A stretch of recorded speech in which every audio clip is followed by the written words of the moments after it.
I'm ready. By grace. Welcome back. Very, very happy you all came. God was good to restore a computer with the help of some dear friends that helped at camp meeting not long ago. Todd and Chris, thanks a million. God is good. He answered prayer. Let's bow for a word of prayer, please. Our Father in heaven, we are very grateful for the intervention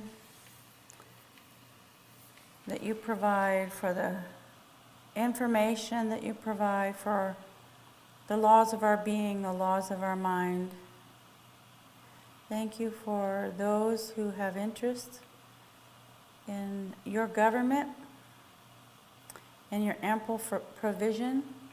If we would but take time to learn, to educate ourselves, to learn the laws that you gave us that govern us, so that we will be wise to help others. Bless us, Lord, and I'm going to ask for help and blessing around the world for well-intentioned medical missionaries, that you pour out your Holy Spirit to help them educate themselves in the laws of our being, that is physiology, anatomy, and then also, Lord, as they encounter people with physical maladies, diagnoses that they look up online, help us to know how to help them come off those drugs that they're on, if appropriate, and how to deal with events that they come upon, so that we do not work with them in a way that seems right to a man but ends in destruction. We want to work in a way, Lord, that will bring honor and glory to Thee, with intelligence, with education, reasoning from cause to effect. As you've told us, we should reason, give a reason for everything that we believe. Help us, Lord, to learn as we seek to share this afternoon, and may your Holy Spirit help me to know how to help those listening. And we thank you and give you all the praise. Amen. So earlier we covered the lower powers of the mind, which are worldly, and then we covered the higher powers of the mind. And we showed, see, this is where I want to see the,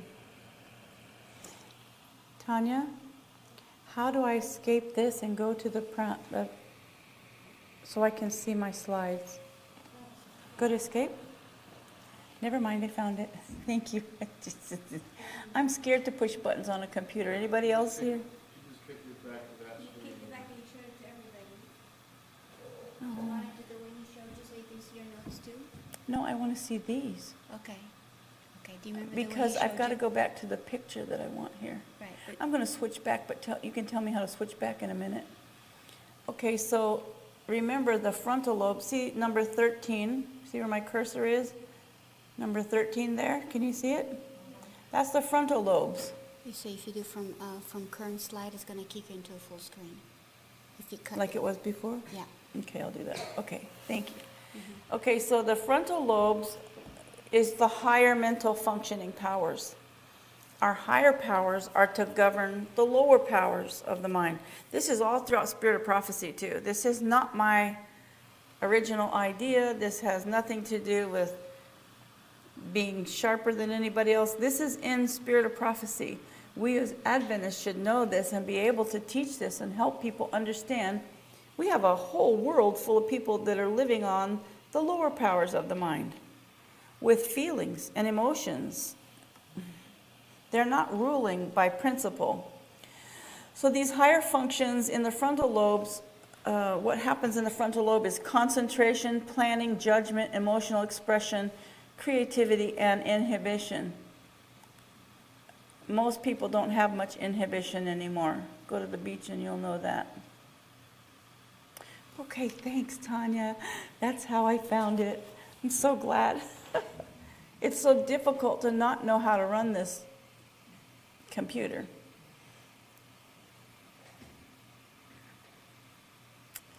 Hmm.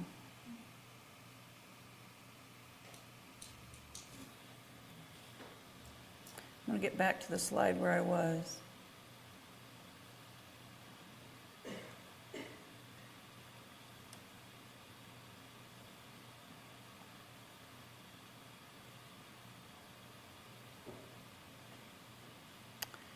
Okay.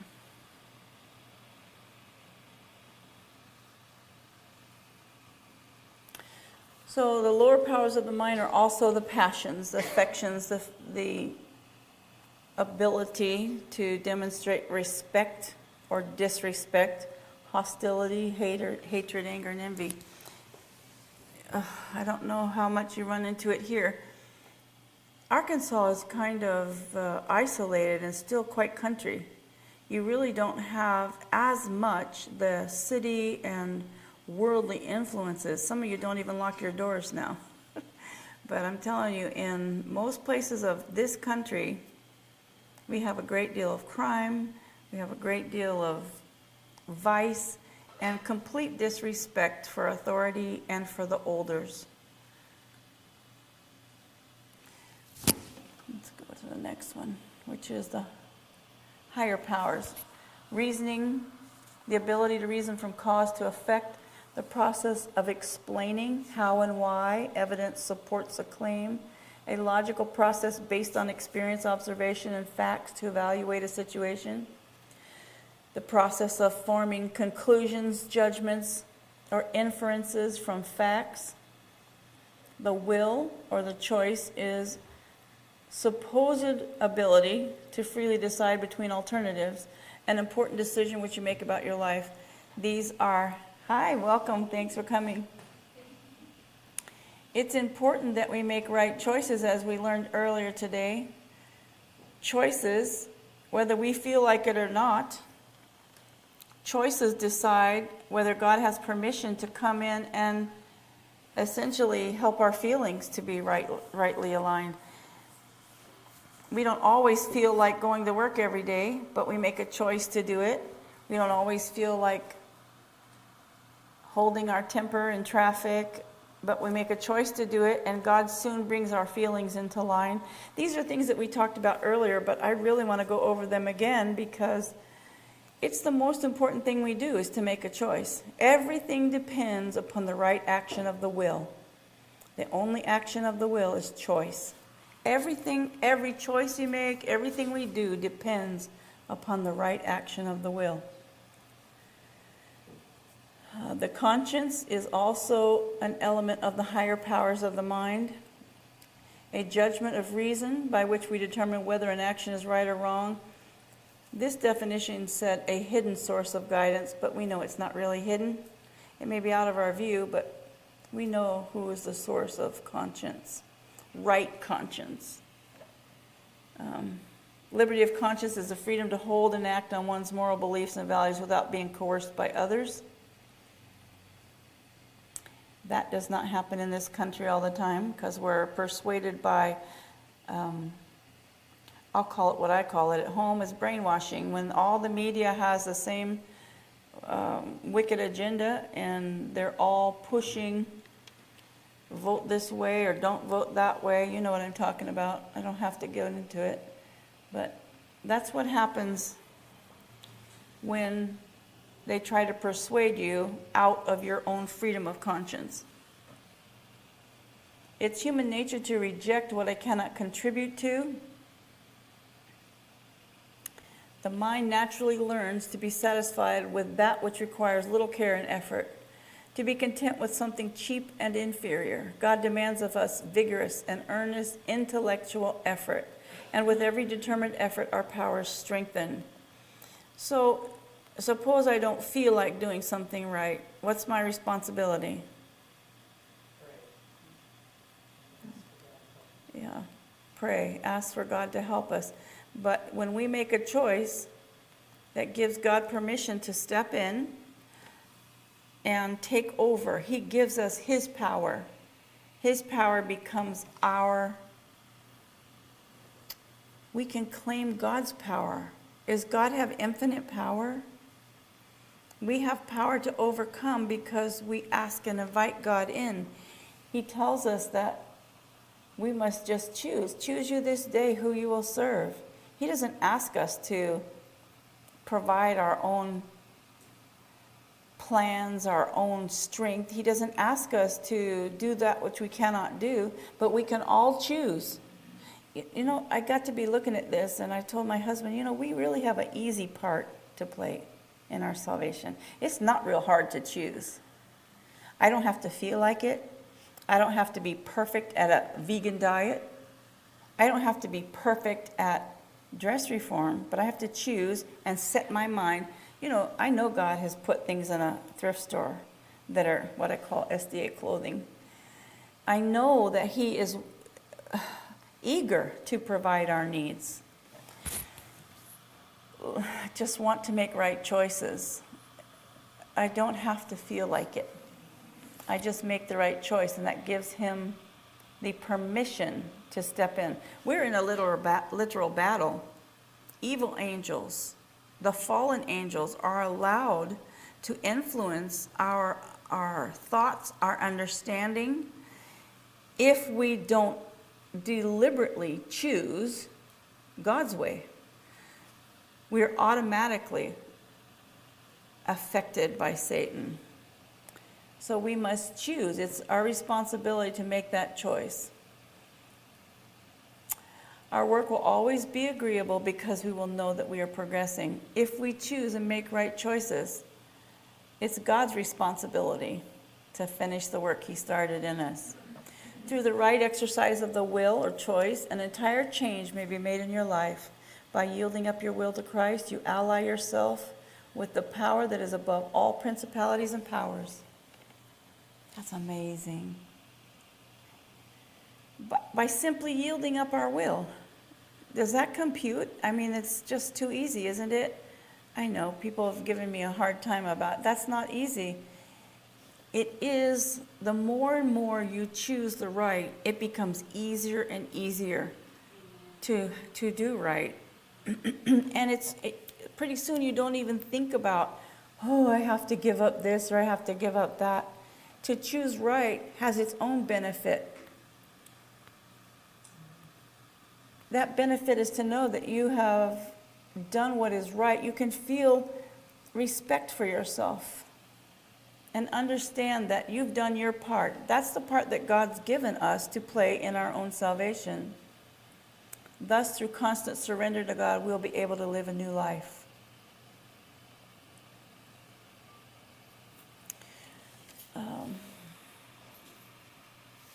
If you cling to self, this is the tough part. If you cling to self, refusing to yield your will to God, you're choosing death. There's only two choices. If you choose sin and refuse to separate from it, the presence of God, which consumes sin, must consume you. We're looking at judgment closing pretty soon for the living. We know that the time is coming when the judgments of God are going to fall on this earth. We're told in Revelation that the fiercest time ever on this planet is coming. Right now, the angels are holding back the winds of strife so that plague, pestilence, flood, and fire does not overtake us. But even now, even the world can see that we are experiencing grave changes in our world, and we know that what's coming does not look any better than what's in the rear. It's frightening if you don't have hope. But the good news is that God promises to take His own through that. He didn't say we're going to escape the difficulty, the tests, the trials, but it does say He's going to be with us through that. He's going to carry us through. There are many martyrs that suffered. I personally believe that many of those that were burned at the stake, you know, many were singing as they were burned. That just tells me God shielded them somehow. I don't know how, but you can't sing while your skin is melting. without divine intervention. I just know that God is faithful to us. If we choose sin and refuse to separate from sin, the presence of God, which consumes sin, will also consume you. That is a thought that the world does not want to talk about, but the judgments of God are really plain. Keep sin, and you will burn. And that is called the second death in the Bible. The first death, we're told that we sleep in the grave until the resurrection, but the second death is eternal. That is the death that Christ died for us so that we do not have to. It requires a sacrifice to give yourself to God, but it is a sacrifice of the lower powers for the higher powers. How hard is that? To sacrifice your feelings for higher principles? I will tell you, it's only momentary, because what you feel like can change. God can change your feelings. If you make choices for right principles, God can make your feelings follow. We don't always feel like loving our spouses, but if we choose to, God will bring our feelings back into line. I bet there's not a married couple in here that would disagree with me. We've all not been happy with our spouse at one time or another, but we still love them, and we chose to love them. God honors our choices when we stand on principle, the principle of love, not the feeling of love. So if we sacrifice the lower for the higher, we sacrifice the earthly nature for the spiritual nature, and the perishable life for the eternal life. It's a promise from God that He will keep us. God does not design that our will should be destroyed. He does not try to break or destroy our will. It's only through the will, the exercise of the will, that we can accomplish what He would have us do. Our will is to be yielded to Him, that we may receive it again, purified and refined, and so linked in sympathy with the divine that He can pour through us the tides of His love and power. However bitter, however painful this surrender may appear, to the willful, wayward heart, it is profitable. Amen. Here's number 5. We've got 10 laws of the mind to cover. One truth received into the heart will make room for another, and the truth, wherever received, quickens into activity the powers of the receiver. These are promises, these are laws that God set in our mind. These are laws of the mind. This is an unchangeable principle. Wherever we receive truth, our mind is quickened into activity, our powers to do right. In our own power, we cannot succeed. In God's power, we cannot fail. If we find ourselves failing time and time again, we should examine the source of our strength. Are we depending on our own strength? Every soul that refuses to give himself to God is under the control of another power. He is not his own. Which two powers? There's two powers in the world. The great controversy began in heaven, the power of evil and the power of righteousness. God and Satan, that is the battle. The Bible tells us it is written that we wrestle not against principalities, against blood, but we wrestle against principalities in high places. These are the power of God and the power of Satan. Even though Satan is a fallen angel, his strength, his mastery is much, much greater than ours. We cannot on our own strength fight against him. Every soul that refuses to give himself to God is under the control of another power. He is not his own. He may talk of freedom, but he is in the most abject slavery. He is not allowed to see the beauty of truth, for his mind is under the control of Satan. While he flatters himself that he is following the dictates of his own judgment, he obeys the will of the prince of darkness. This happens only when we refuse to give ourselves to God. You don't have to choose to give yourself to Satan. We were sold into that by our forefather Adam and Eve. every one of their heritage is under the curse of sin. It's a law of heaven that our degenerate nature cannot do right unless we choose it and God instills his power in us. Is that clear? Everyone understand that principle? It's phenomenal. These are shocking truths to people who have fought for years with drug addictions or a problem with pornography and abuse. These are shocking revelations because it seems easy. But if you think about it, our part truly is easy.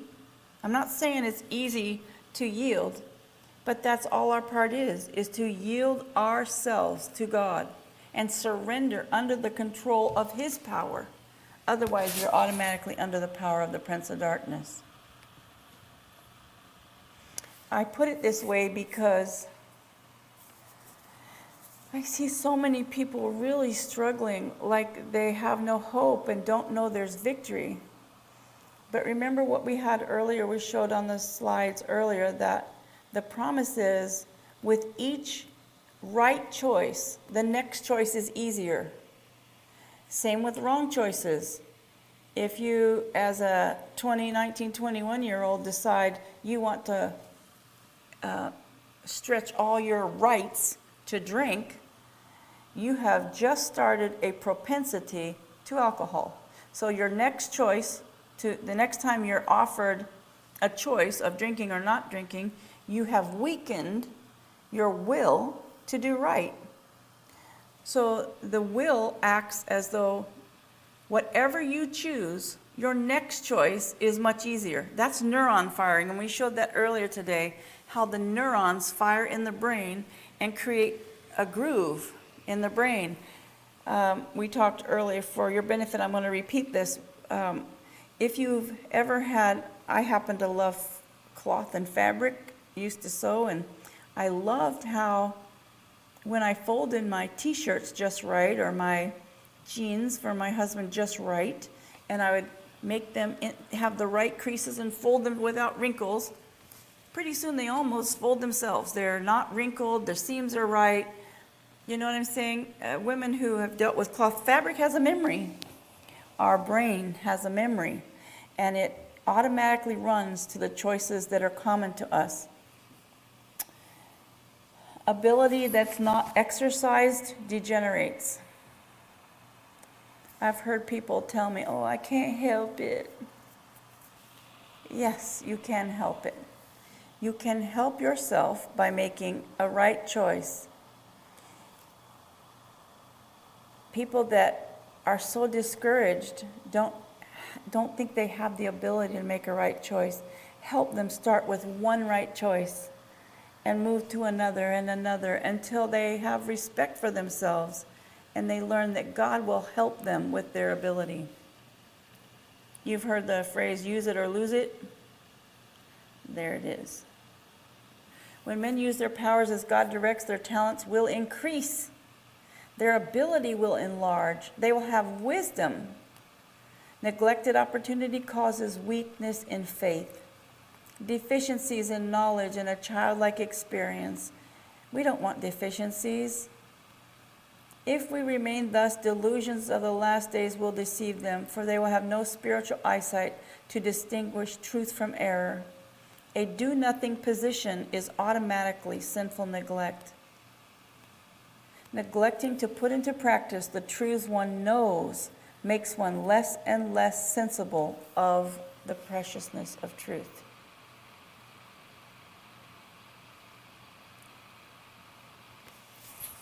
Pride, self-love, selfishness, hatred, envy, jealousy becloud the perceptive powers.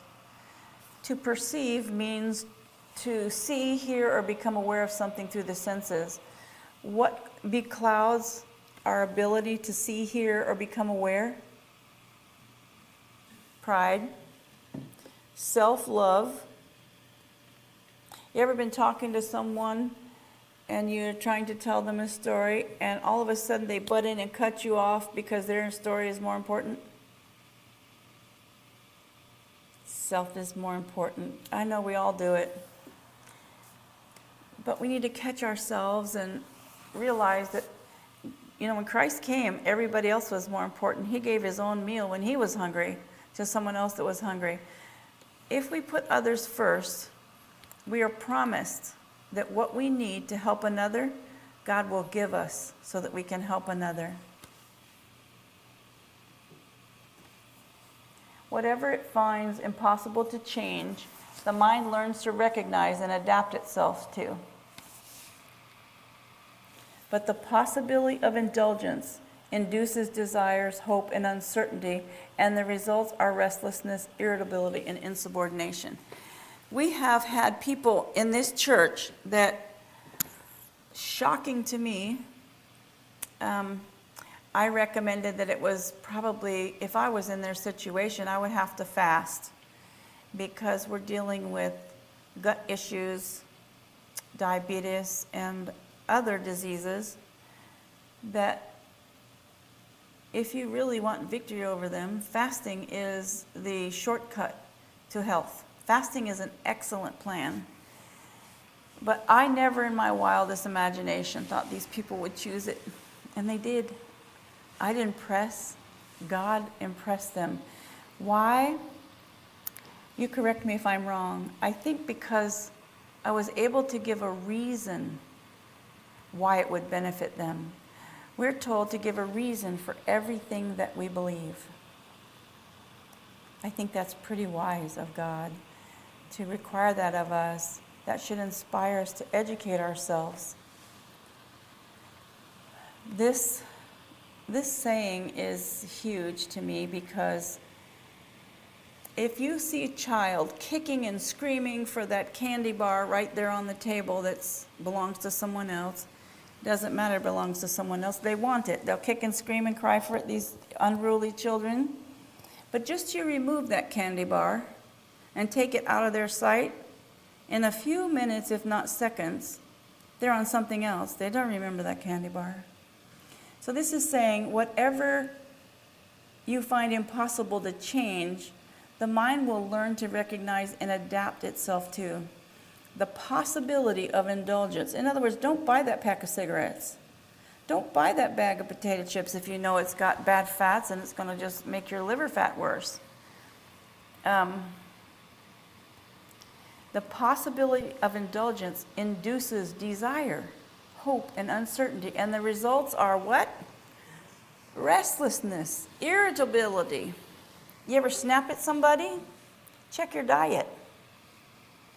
And insubordination. We are not happy with ourselves when we fail at making right decisions. We feel more at peace and have self-respect when we're doing well, when we choose well. God put those feelings within us. He wants us to choose well. That's why he requires it of us. When a desired object is so firmly denied as to remove all hope, the mind will soon cease to long for it, and it will be occupied by other pursuits. But as long as there is any hope of gaining the desired object, an effort will be made to obtain it. Don't put that chocolate cake on your counter if you're fasting. I know that's such a hard temptation. I regretted that a lot of times we want to give in to make someone feel good. Like my dad was a large man, and he shouldn't have been, but he loved to eat. In his childhood, he was deprived of food as a French Canadian in the winter. They had to fish for their meal.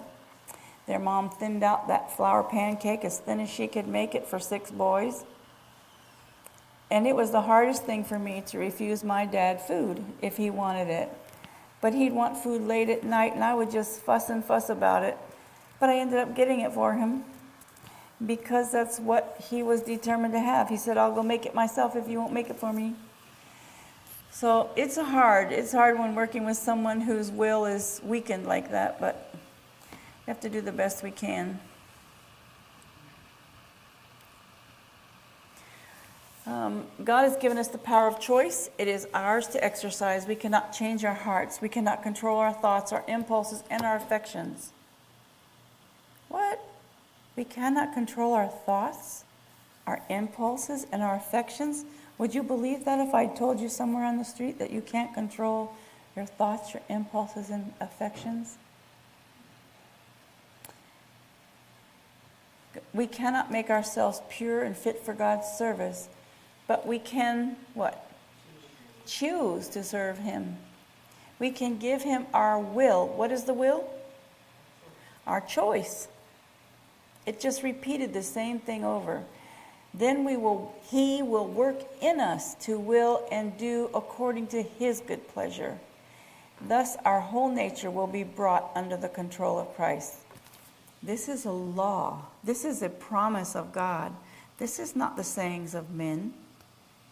Through the right exercise of the will, an entire change may be made in the life. By yielding up the will to Christ, we ally ourselves with divine power. Do you know Jesus came here to show us how to do this? His thoughts in everything He did, He was not apart from thinking everything with God.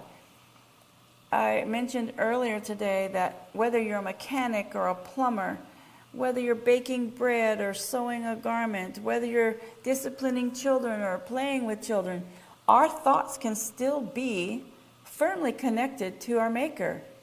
He can think with us. The frontal lobe is designed for God to think with us. And we can think every minute. It is written that says,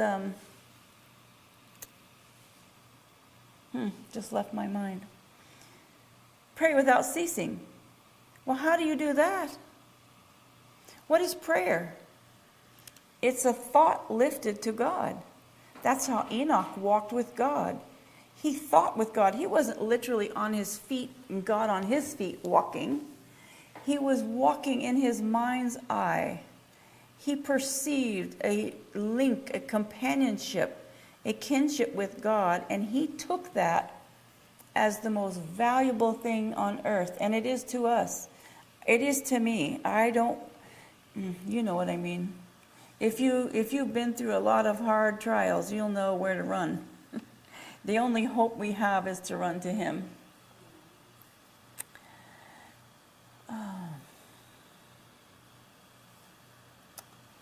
By yielding up the will to Christ, we ally ourselves with divine power. We receive strength from above to hold us steadfast. A pure and noble life, a life of victory over appetite and lust, is possible to everyone who will unite his weak, wavering human will to the omnipotent, unwavering will of God. I just love these quotes. These are promises. God doesn't fail. Oh, this one is so true. They're all true. These are laws that God instilled within our being. The mind assimilates to that which it feeds upon. Feed it garbage, feed it wickedness, feed it competition. Boy, this is a big... I would get chewed up and spit out if I gave this football picture as a no-no in the world. Competition, sports is a big deal, but does God ask us to compete against one another or help one another? Yeah. I, too, like to watch children play a game of kickball or volleyball. I love physical activity. That is what's called recreation or recreation. But this competition where you knock someone out or brutally annihilate your opponent is a problem. These forms of food for your soul change your character. These are changes that don't lead heavenward. Yes, we can watch good things on our computers. Yes, we can watch good things on the television, but in case you haven't noticed, they are fewer and farther between than ever. And Satan is very sneaky. He's very subtle. He works through the senses in a subtle and sneaky way to get to our minds. He works through the senses. What are they?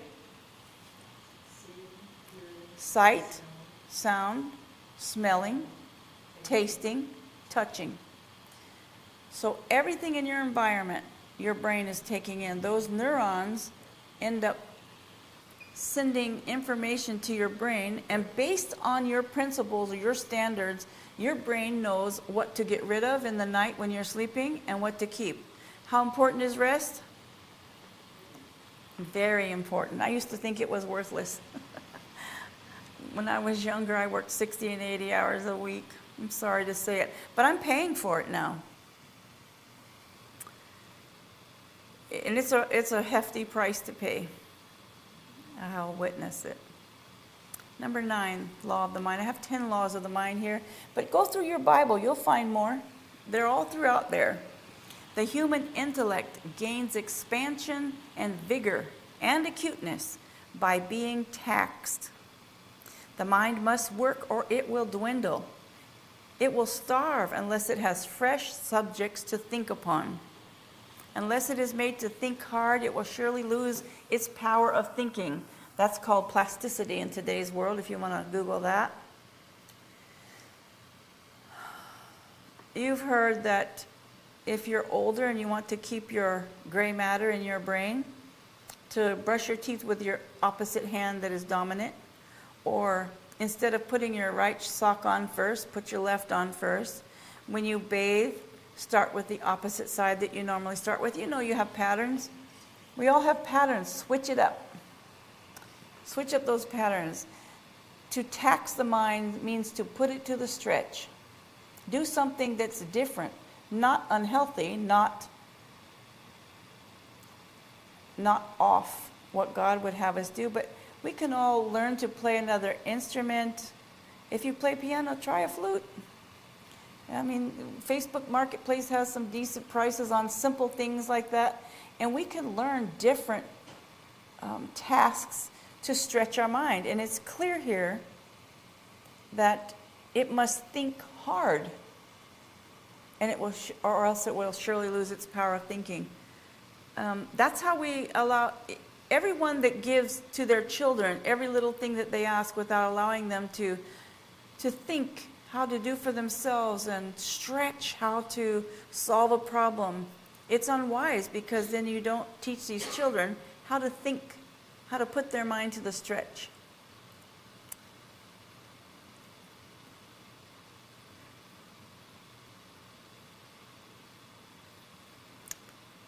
Oh, this paragraph, I just had to put this in here. Brother Bardot, you're a man who has ceased to be a Bible student. You are the man who is intellectually lazy. I thought that was interesting. Because he may not have been physically lazy. He's intellectually lazy. You may now redeem the past in some degree, but never fully. Begin now and harness up the mind for effort and expansion, and say in the strength of Christ, I will study for eternity. Then you will rise above and overcome the sluggish temperament. You will do all quickly when the heart is enlisted in the work. The Bible says, whatever your hand finds to do, do it with all your might.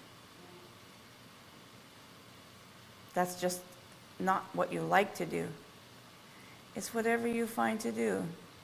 Whatever is around you, whatever is in our sphere, if we lift an instant prayer thought, Father, what would you have me to do? He will let you know. No, it will not be audible words often. I can tell you, I've only one time heard an audible instruction, and I didn't actually hear it. It just flat came out my mouth and was never a thought. But God speaks to us, he says, in a still small voice, like the wind. I translated that for myself as thought. Thought to thought, that's what he gave us in the frontal lobe. Our brain, I showed you a slide before. I think I showed you this slide. I'm going to try to do this, Tanya. Escape. I'm going to try to find this slide. Bear with me. Here it is. This slide shows the comparables of, look at the dog brain, how tiny it is. Make it larger. Say again? Click on the current slide. See over there on your right or your left, I think it is your left side. Up on the bottom it says slideshow. Mm-hmm.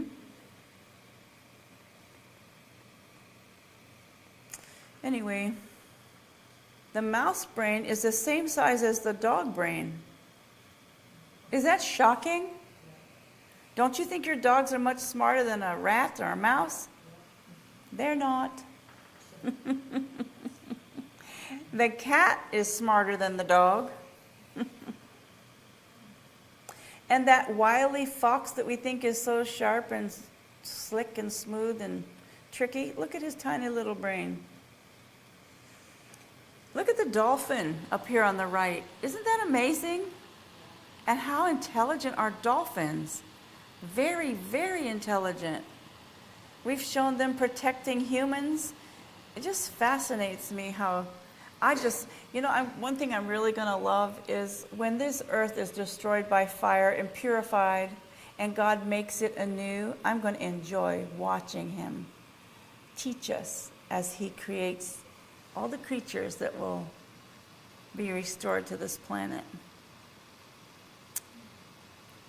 Anyway, now what? I go back to, what is it, custom slideshow? Is that what it was?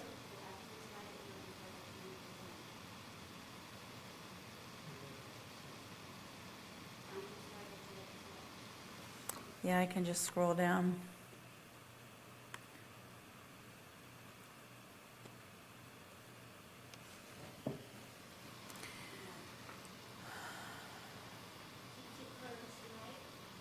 What's that?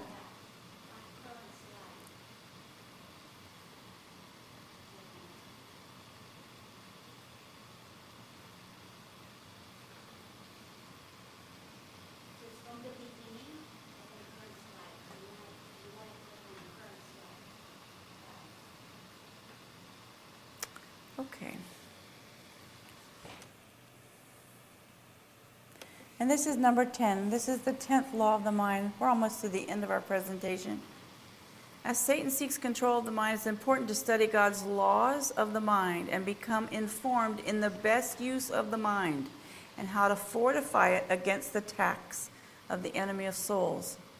The Apostle Paul says we are to bring into captivity every thought to the obedience of Christ. Have you ever heard of the laws of mind before? They're not taught. They're not looked at. If we knew the laws of our mind, we would not be very easily brainwashed. We would not be very easily fooled.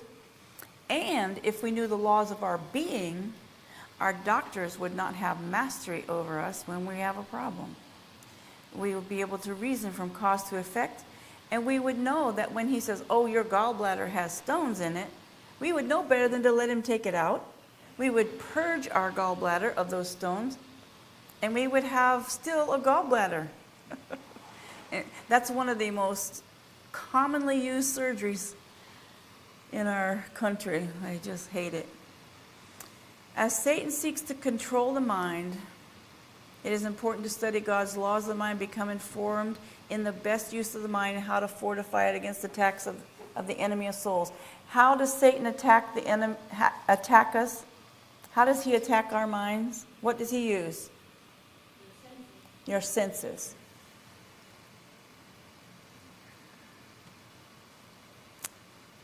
This compilation of this book reemphasizes the significance that God places upon our minds as instruments by which we not only control our bodies, but develop character in the fear of the Lord. How do we develop our character? What do we use? Our mind is control our body. If you put your hand to that which you know is best not to, govern your hand. If we put our feet where they do not belong, That's a lack of higher powers, the government of the higher powers. When we do that which we feel like doing instead of that which we know in principle we should not do, we are allowing the lower powers to govern the higher powers.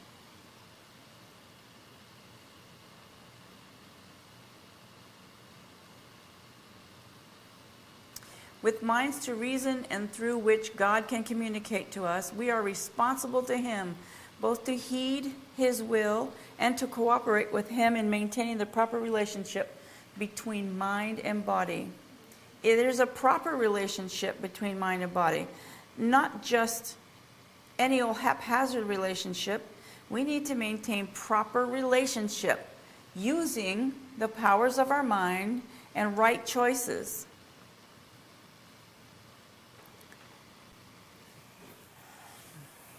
I'm going to address a sensitive subject. This is very dear to my heart because my whole life I've begged God to help me find a way to reach people that need help. And here at the end of time, much later than when I started on my trek to be a gospel medical missionary worker, I've told you earlier that I spent decades in the critical care units in a major city. I had a great deal of responsibility as a charge nurse and director to do things which I would not now do, but at the time, I almost am grateful that God shielded me from seeing that was not the best course.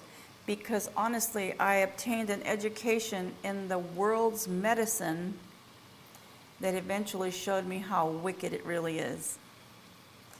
I knew it when I first started. I was trained by sanitarium workers who use natural remedies. Now that word sanitarium is used as a mental health issue now, but sanitarium back in the days, I'm pretty old, in the 50s and 60s, a sanitarium was where you got natural remedy, healing. It's where you use sunlight, fresh air, nutrition, water, and water treatments. Now, it's not even talked about to check in the toilet what you deposit there. That's a key indicator, just as much as blood pressure. I'm a nurse, and I talk real plain to my people that I work with, because often you've got to get to the bottom of the problem. If you don't get to the root of the problem, you're not going to have help and healing. God has appointed to every man his work according to his ability. It is by education, it is by practice that persons are to be qualified to meet any emergency which may arise. Wise planning is needed to place one in his proper sphere, that he may obtain experience that will fit him to bear responsibility. This means training for an end.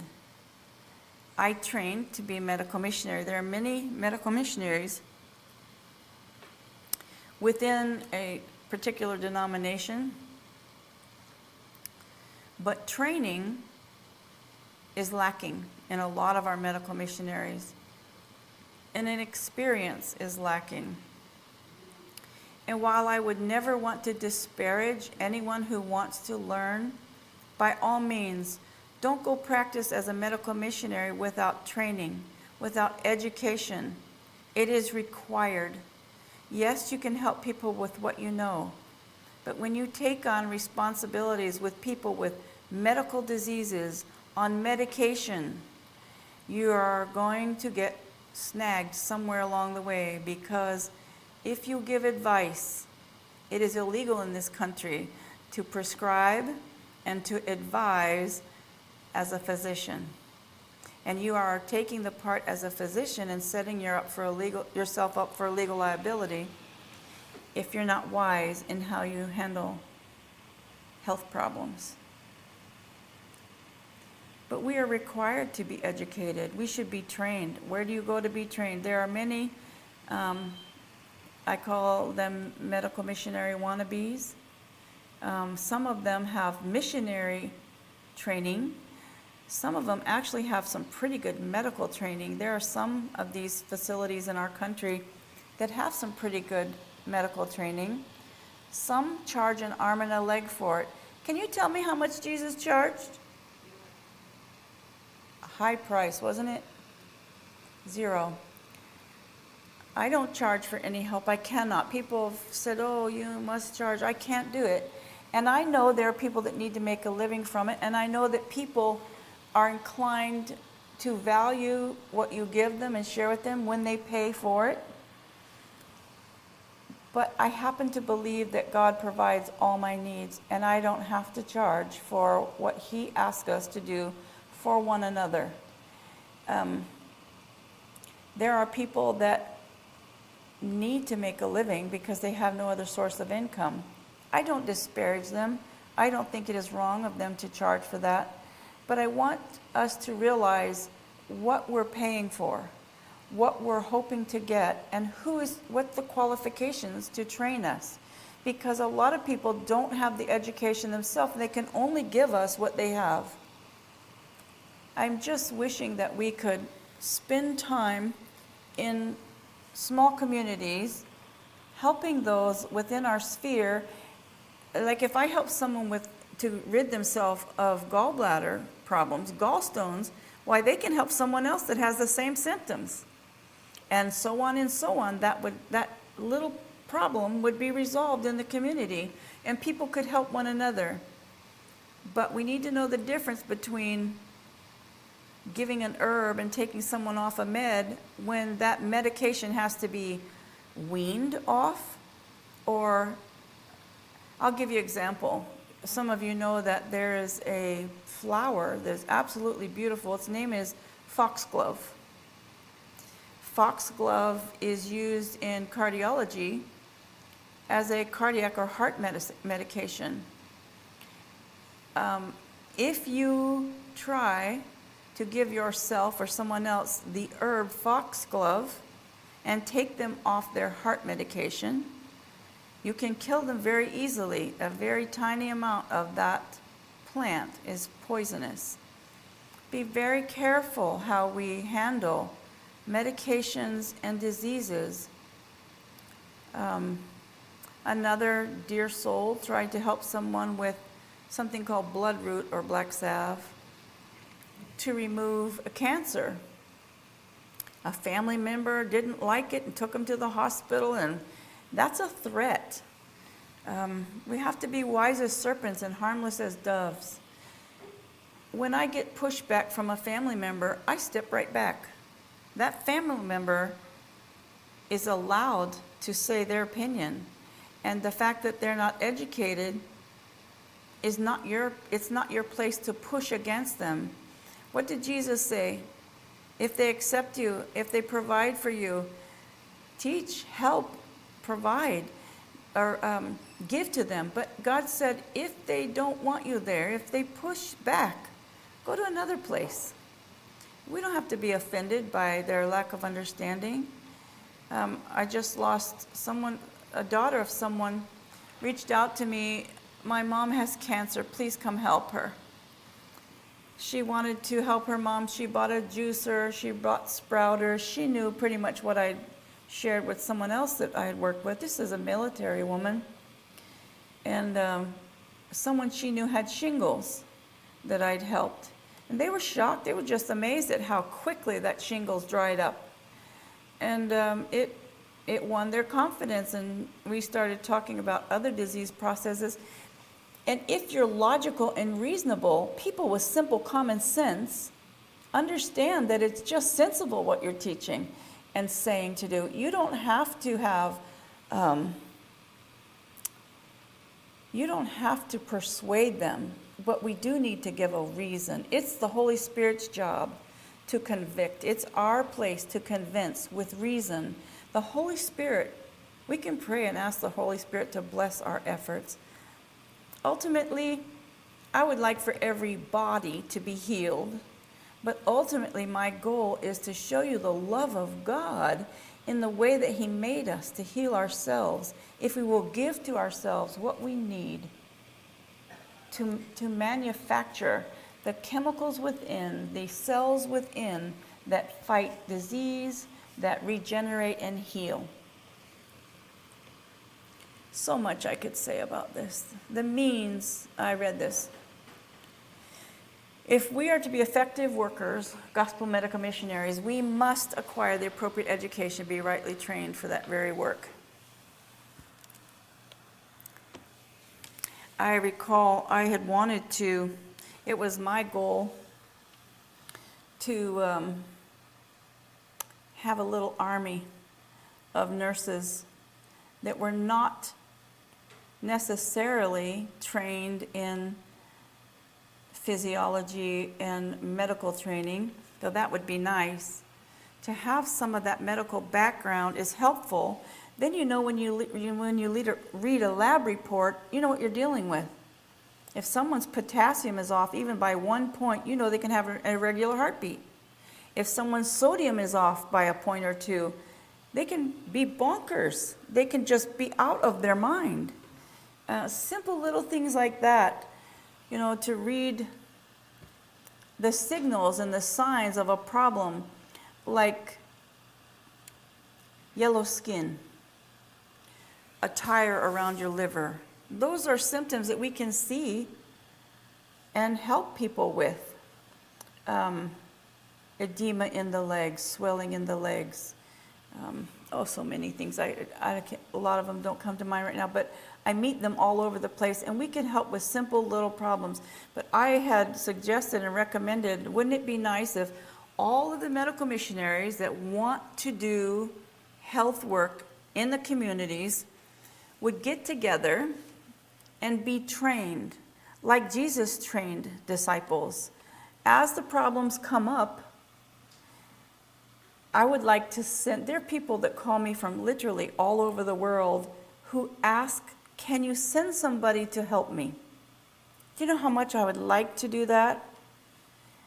I used to go into people's homes from 3 days to 3 months. I was single and could do that. And the benefit of living in-house, where you have worship in the morning, you go for a walk, you fast together, you show them how to cook their food or not, how and what to eat raw or not, how to sprout, how to trust in God with every little problem that pops up in their home for 3 months. I mean, you're living with them and helping them walk through how to help themselves. That's what Jesus did. He went into the homes of people in trouble. He met them on the street. He knew that woman was going to touch the hem of his garment. He didn't call her out. He waited for her to come to him. I've gotten calls many times for people wanting me to call so-and-so that has a problem. I won't do that. I'll tell them, here's my number, have them call me. Because I used to teach legal charting to nurses. There's a legal way to document notes about a patient, and then there's a way where you can be hung in court. And I told them, just document what the patient says, word for word. You're safe with that. And don't give them advice. Don't give them what to do. Tell them what you might do instead. There are ways, tactful ways, to deal with every problem that comes up. But you watching online, if you are interested, if you have any medical background, any physical training in the laws of our being, that is physiology and anatomy, and you are interested to be a part of a home medical outreach, medical missionary outreach, call me.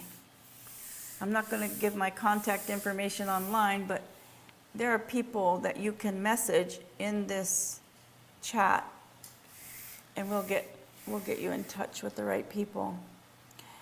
I do think we need an army of medical missionaries. Have you seen the woe everywhere? It just is, it's frightening to me what is going to be ahead. I'll just tell you something real quick about the problem of the 1920s, or 2021, look how old I am, the 2020s, 2021, 2022, when we had that big medical scare in this country, the people died from something called a cytokine storm. A cytokine storm is when your own body attacks itself.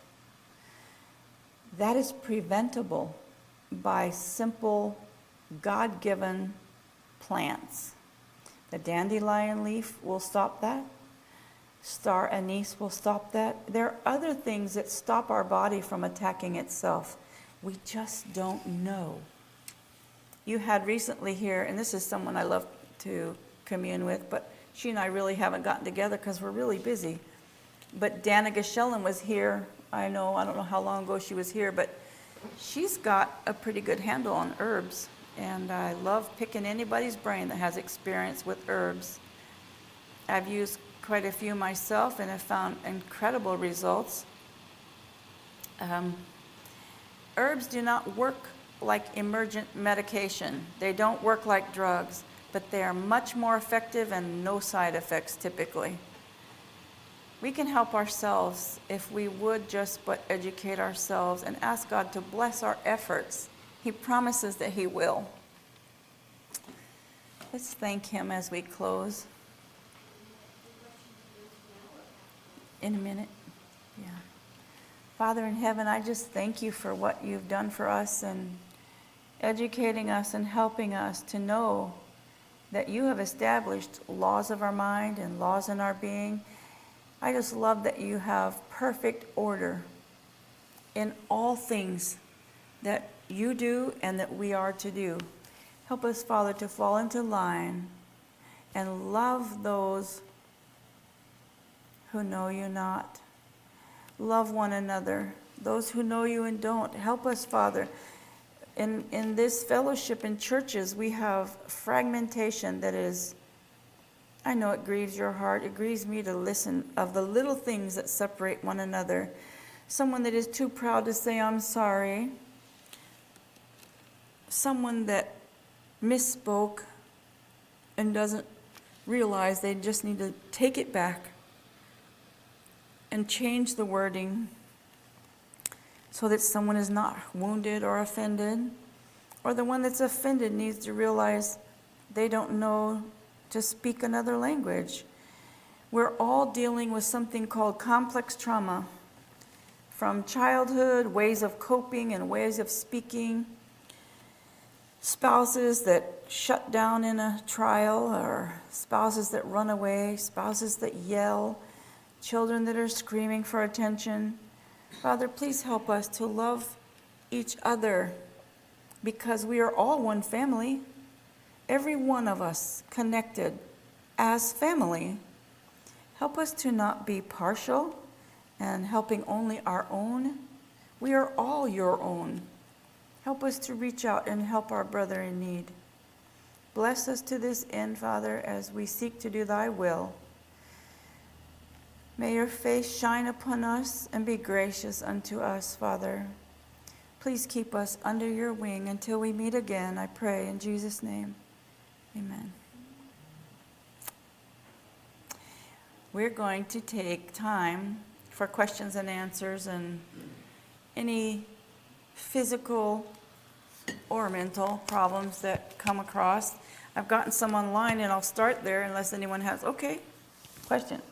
You want this recorded? Yes. Hold on, let me get a mic.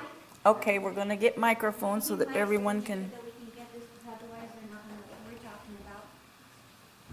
So, was that ready or? How do you heal the pancreas? Cleanse and heal it. That's a good question. How do we heal the pancreas?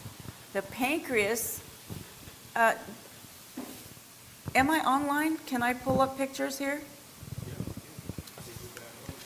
Okay.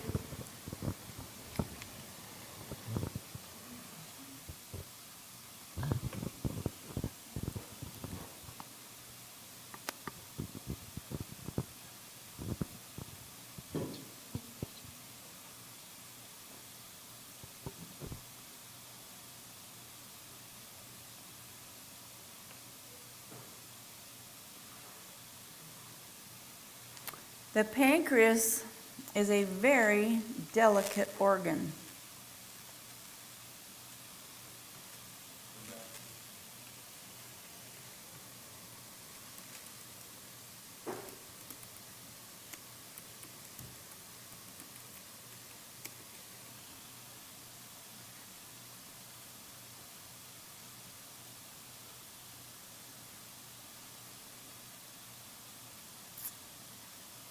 Let's see.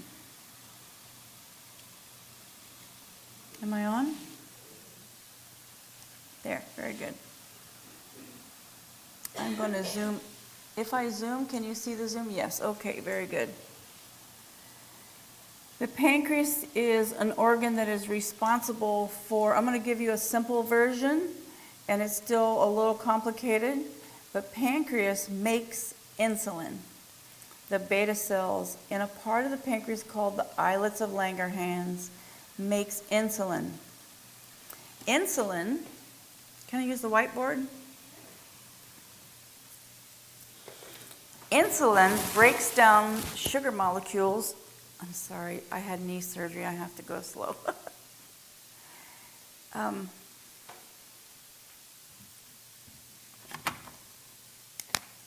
This is a blood cell. You can't see it. This is a blood cell. Y'all need a new whiteboard. Oh, it just needs to be clean. Okay. There is a receptor site for insulin. Insulin converts glucose molecule into glycogen for storage in the liver. If you run a marathon, you can't stop every hour to eat. You can't even stop every hour to drink anything with calories or sugar in it. The brain uses sugar. The brain uses sugar. What is sugar in our diet besides plain sugar? Carbohydrates. All grains are sugars. All grains, potatoes, starches, they break down into sugar. There are 4 food groups. There's carbohydrate. I'm so rusty. I don't teach classes all the time anymore, so I'm rusty. It's good to do this to me because it forces it back out. Fats, carbohydrates, proteins. Yeah, vegetables. Well, fiber. Anyway, you know what I'm talking about. The brain does not use fats. It does not, well, it does to make cells, but hear me out. To function, the brain uses sugar. It doesn't use protein. It doesn't use fiber. It uses sugar. Sugar in its whole form is safer, much safer by far, than sugar in its refined form. But insulin gets, let's say this is insulin. Insulin will get into this cell and convert it so that it can be stored in the liver. Now, this is not exactly how it works. I'm just showing an example of how it does transform a sugar molecule into glycogen. The liver will not store glucose. It will store glycogen. And the only thing that allows it to be stored is insulin. A diabetic cannot, they've come to the point, this is so complicated, I'm trying to break it down. Insulin is not produced well in a diabetic. Why? Too much sugar? No, it's not the sugar that's a problem. It's fat that slimes these, let me see if I can find pancreatic cell, the beta cells in a pancreas. Oh, let's see. So what you were saying is that sugar is the fuel for the brain to function. It is the fuel. Sugar is the fuel for the brain to function. Yes, exactly. Those of you that go on a protein diet only, protein and fat, which is a common name for a certain type of diet in this country in which we live. It's very popular. But when you shut out all carbohydrates, what are you doing to your brain? That's why you get dementia and Alzheimer's. Islets of Langerhans in the pancreas. Here we go.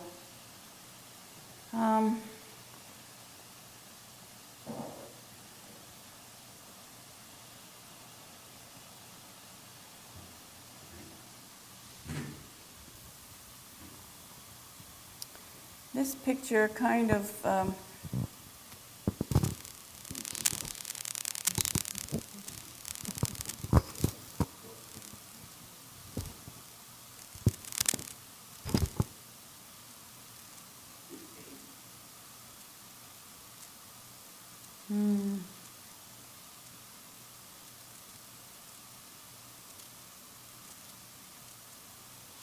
bear with me for a minute.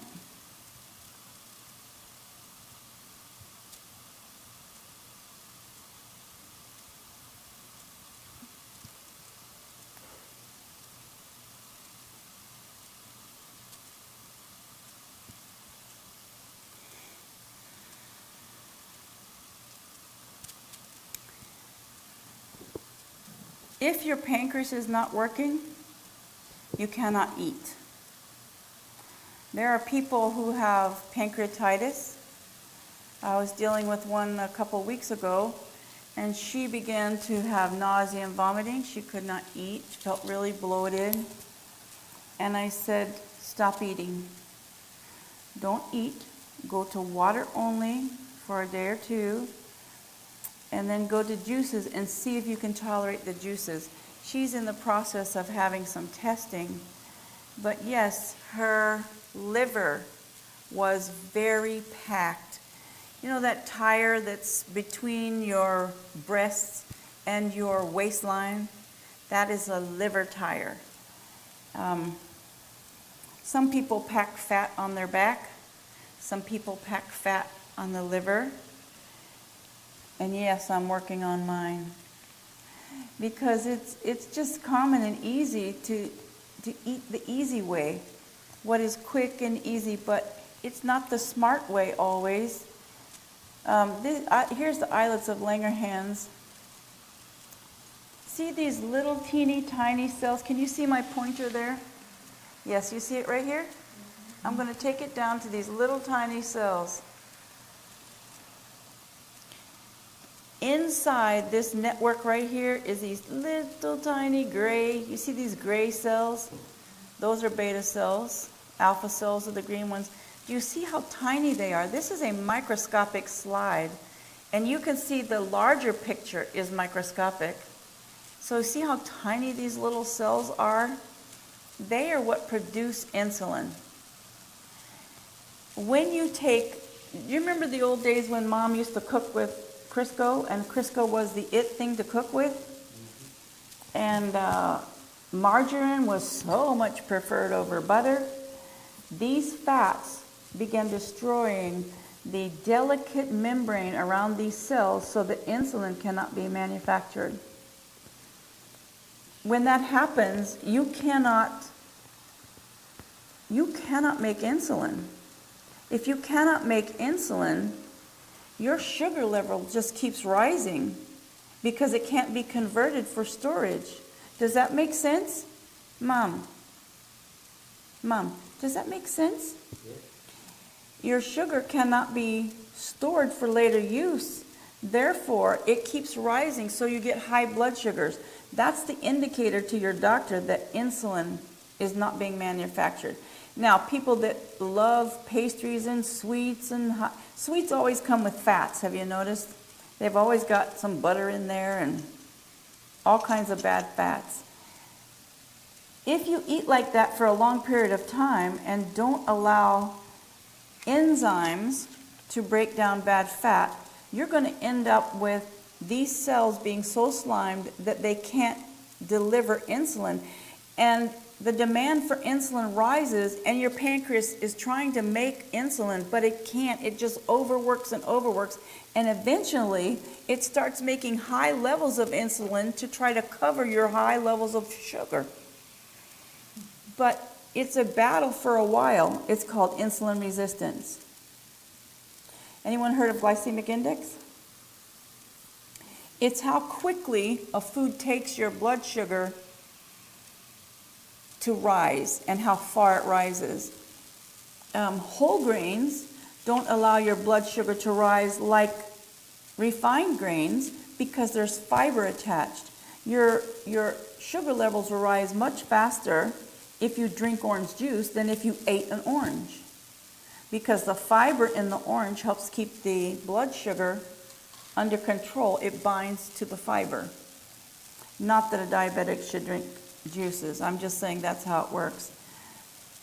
So if you, men in this audience, you know that if you have axle grease that you brought in on your shoe in the carpet, mom is not happy and she wants you to get it out of there. She's going to find a way to get it out.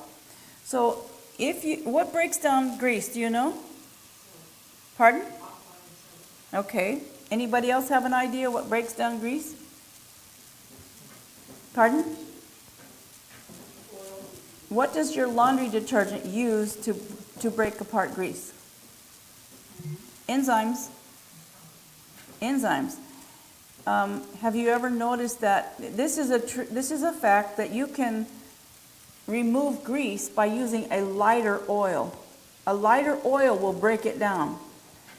And then you can wipe it up easier because the lighter oil is easy to clean. But enzymes break up fats. What contains enzymes? Anybody know? Raw. Because when you heat anything, you kill the enzymes. Do you remember in the old days when we used to be served a salad before every meal? Every place you went, even at my mom's home, we all had a salad before every meal. And it wasn't iceberg lettuce. We just used the leafy lettuce out of the garden. But we don't do that anymore. We just sit down to fries and chicken nuggets, and we end up with these horrible fats. We don't even have enzymes to clean up our liver. Our pancreas is suffering under this load. Really simple fix for the major problem of bad fat and diabetes and pancreatic problems.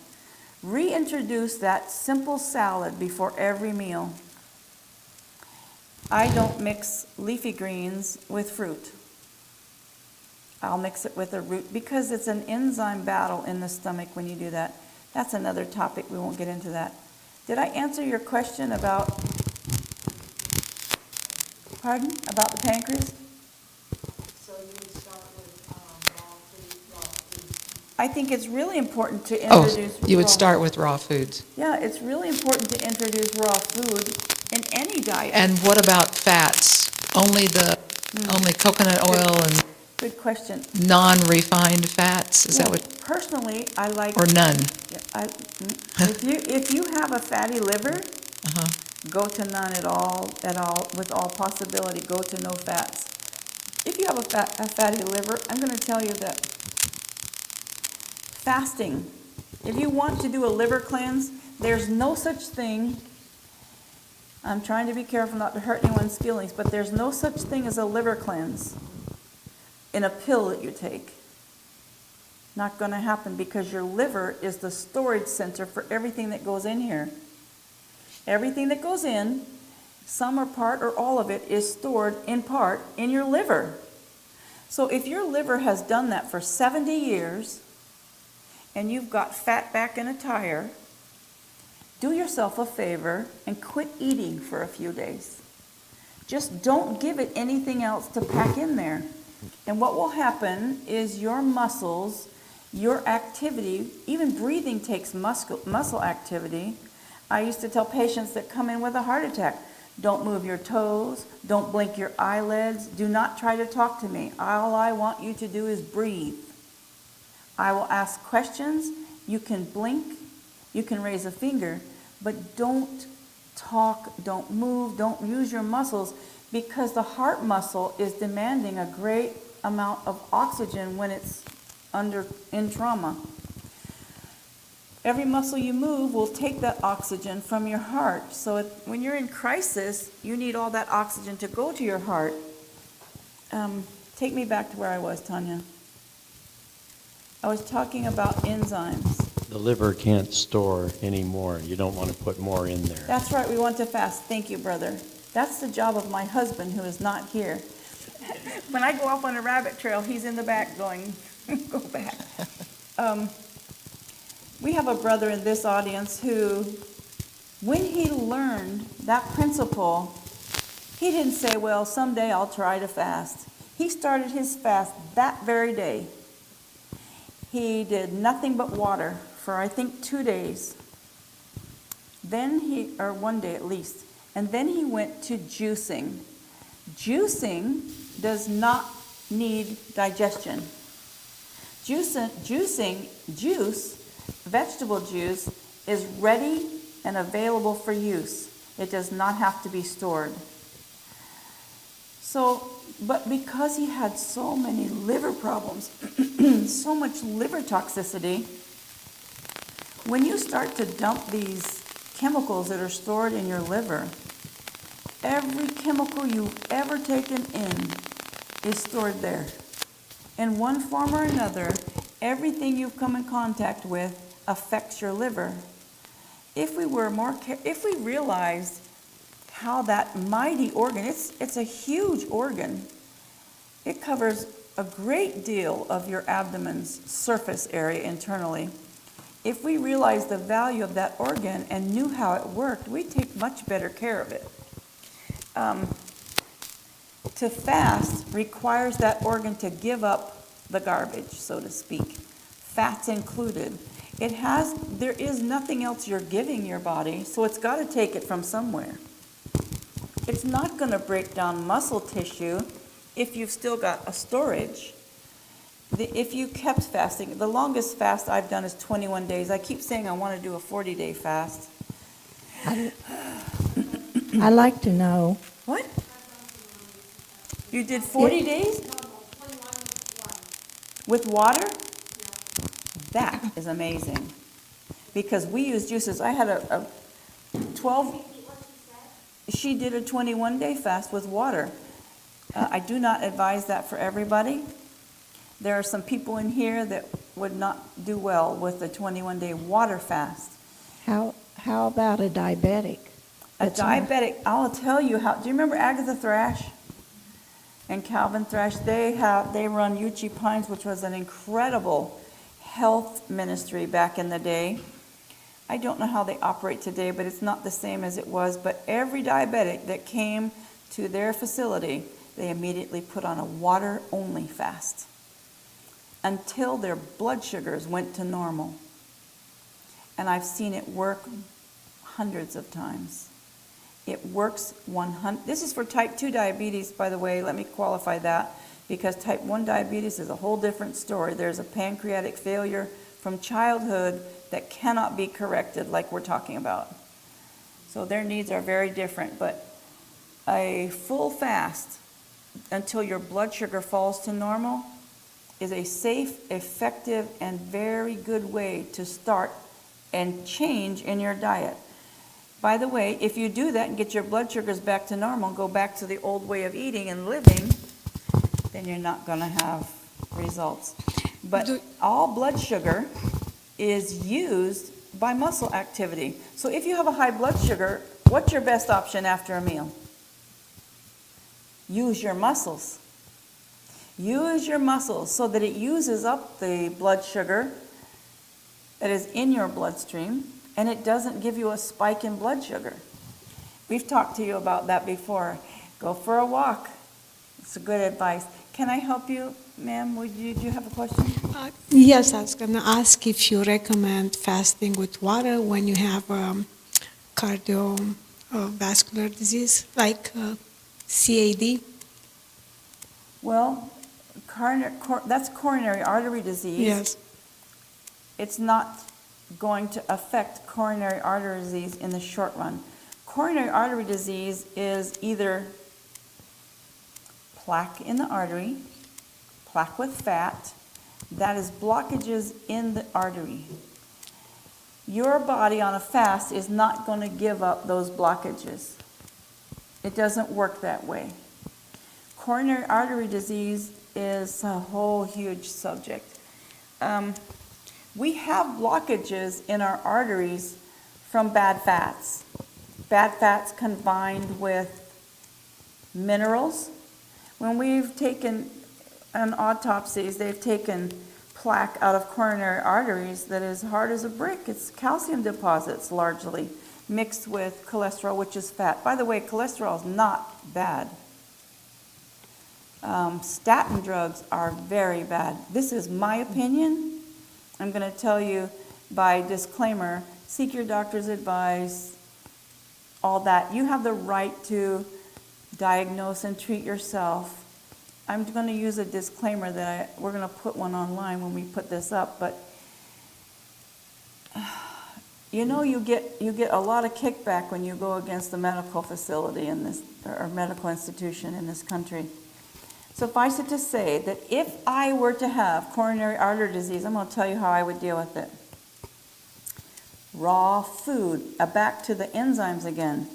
Enzymes are a catalyst to manufacture, to build what we need to help ourselves. That's included with cancer and any disease that you deal with. Raw food cannot do us wrong. Now, do I eat raw potatoes? No. Do I eat raw kamut or spelt? No. Their grains should be cooked very well. But any leafy green, eat a little bit of it raw. Even if you don't eat a lot of it raw, you get a great deal of benefit just from chewing one leaf. And if you have a severe problem and you need an abundance of enzymes, by all means, I'll give you a recipe for green drink that is not bad, eh, Jack? No, it's actually very delicious. We alter that drink for diabetics because we use as a taste help pineapple juice, and that's difficult for a diabetic. You can go ahead and full yawn, brother. You've been here all day. It's okay. I know we're getting tired. It's almost 7 o'clock. Did I answer your question? Yes, and probably I'll have more. What about for someone that had stent, like Well, this is a PTCA big surgery? Yes, to have stents placed on a blockage. Just let me tell you that, let me see if I can find a picture. This would be And also eating raw. It doesn't have to be juice. It can be the fruit, just chewing it. Sure. It has the same benefits, correct? Sure. Oh, yeah. Either the blender blades break it down or your teeth break it down. Yeah. Either way. And by the way, when you juice, we discard some of that fiber because even the juice is loaded with fiber. And I don't want to give people diarrhea. That's a hard thing for some people to deal with. But too much fiber, a lot of fiber, and all that juice can really make someone run to the bathroom often. I want to look for coronary artery bypass. We make our own body. God designed that if we have a blockage in the heart artery, we make what's called collateral circulation. You know what that is?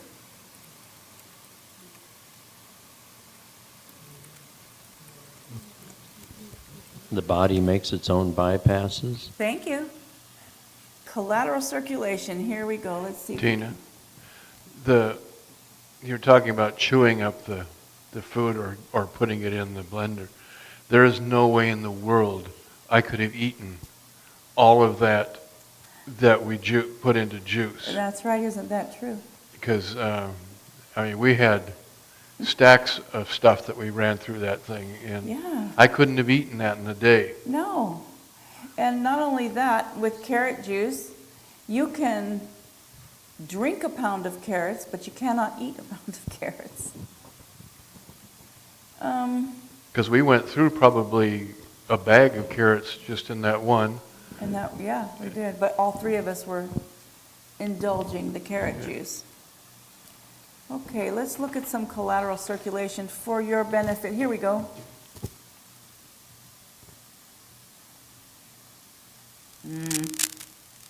Are they going to give me this or not? Oh, there it is, good. We're not going to pay attention to the writing there.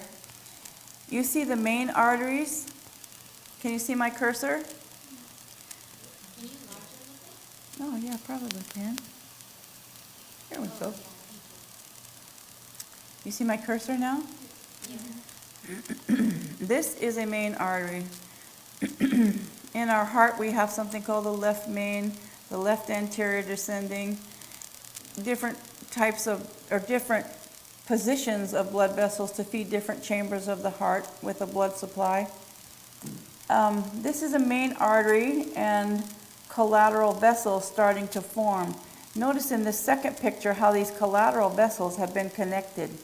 And you see the blockage here in the main artery with the fat buildup.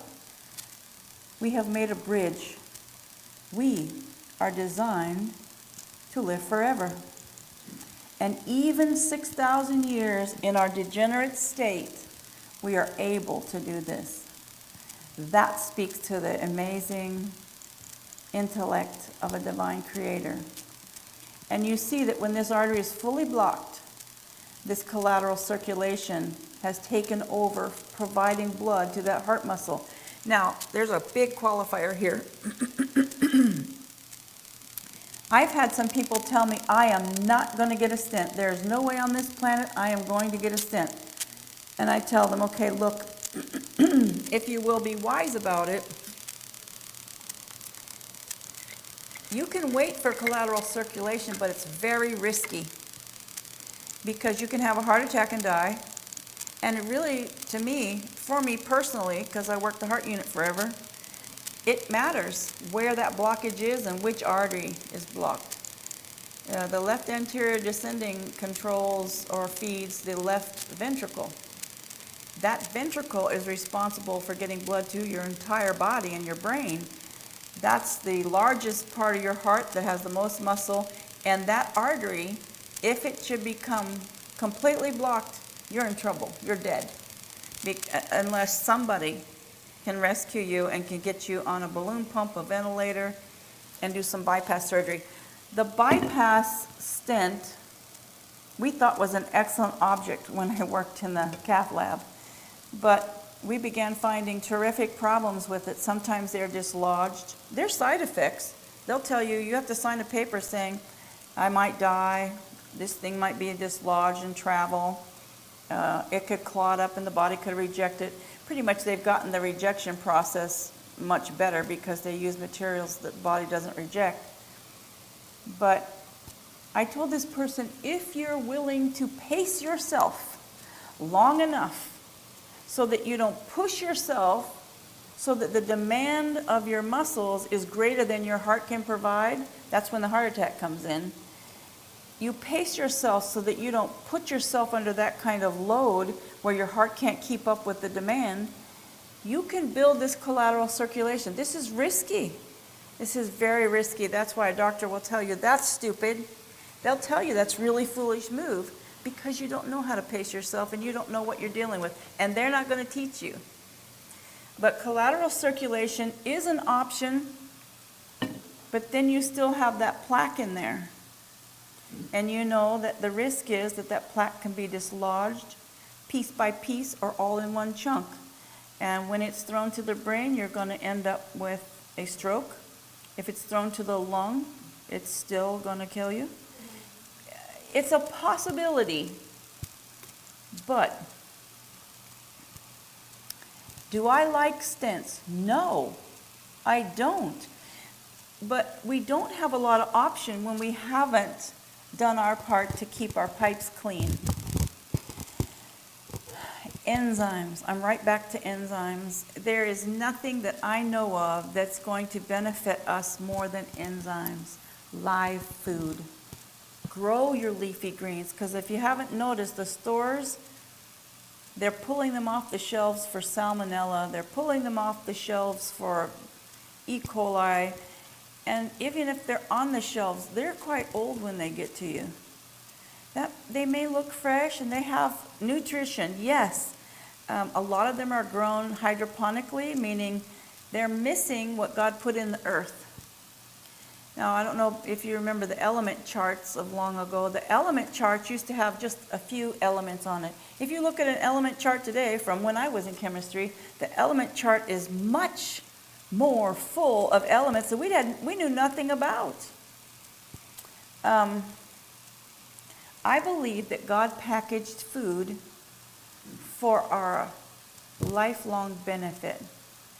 And we need to give him a lot more credit for the good nutrients that he gave us in food and avail ourselves of those things that will help us and not cause damage. Yes, like the lower powers of our mind, it tastes good. It appeals to our taste bud. Do you think Satan was stupid in designing those pastries? I mean, fats and sugars together, milk, fat, and sugar together makes this hard plaque. It's the worst combination. And what can you think of that has fats and sugars together? Ice cream. Everyone in this room knows the draw of ice cream. Pudding, baked good, almost of custards, all sorts of sweets and goodies. They're called rich food in the Bible, and they are the foods that Daniel refused. Daniel and his companions refused them. And what happened to Daniel and his companions at the end of 10 days?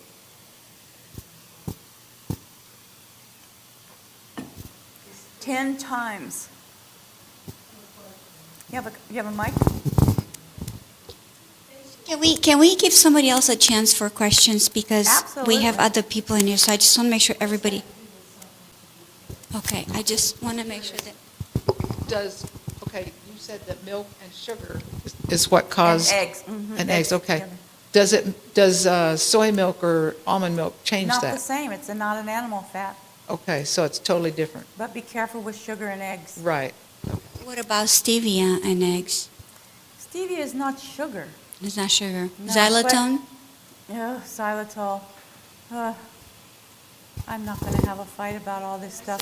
Really, The thing I noticed about xylitol, it's a very high alkaline, so it can change your digestion if you eat Yes, very much of it. So you yes, want it to be can. careful with that. you can use too much of anything. Yeah. And remember, anything that's separated from its original source can be a harm. That's my motto. I mean, if it's not the way God made it, watch out. Okay, go ahead. I had a comment first. I went to a doctor with a borderline cholesterol issue, and she said that it's not about the plaque anymore, that it will damage your, the thing we were talking about earlier. Pancreas? The pancreas. And I was wondering if that's a new thing or if it's real. Let me see if I understood what you said. She said that fats will not damage your pancreas anymore? No, she said that the Lipitor and all of the statins weren't to protect you against the fats and the blockages. It was to protect the pancreas. And I didn't understand that. I challenged her, and she couldn't come up with anything to prove it. Please keep challenging her. And I challenged her on the other thing, too, because I said, I looked at the studies, and there's almost no difference in mortality between people with high cholesterol and low cholesterol. There's 1 percentage point or something. It's higher, but it's like 1%. I mean, oh, yeah. Please use a mic. Yeah, that's from the Lipitor stuff. I am yeah. very opinionated about statin drugs. My sister called me and told me that she had changed my mom's meds, and I almost came unglued. Never give her a statin drug. I am so against them. This is just my personal opinion. If you look at the stats on statins, they are not good. And like I said earlier, the media, the physicians, our attorneys, this is so, can you take me off recording? I do not like that our country, our leaders, our supposed helpers have gone to the enemy side by and large. I don't like that I have to fight for a patient's right to treat themselves. I don't like that a physician will tell a patient, you have to do that or you're going to die. These are people that don't know any better. Many of these people are poor people that have not the education. And I hate to see them duped by someone who doesn't love them, who's not teaching them, and doesn't give them a better way. And for a great deal of these physicians don't know any better. You have to remember that in 7 years, they're not given a course in nutrition as a criteria for getting their degree. Sometimes nutrition is an elective. You would never buy an automobile where the manufacturer didn't test the fluids and know what fluids belong in that automobile.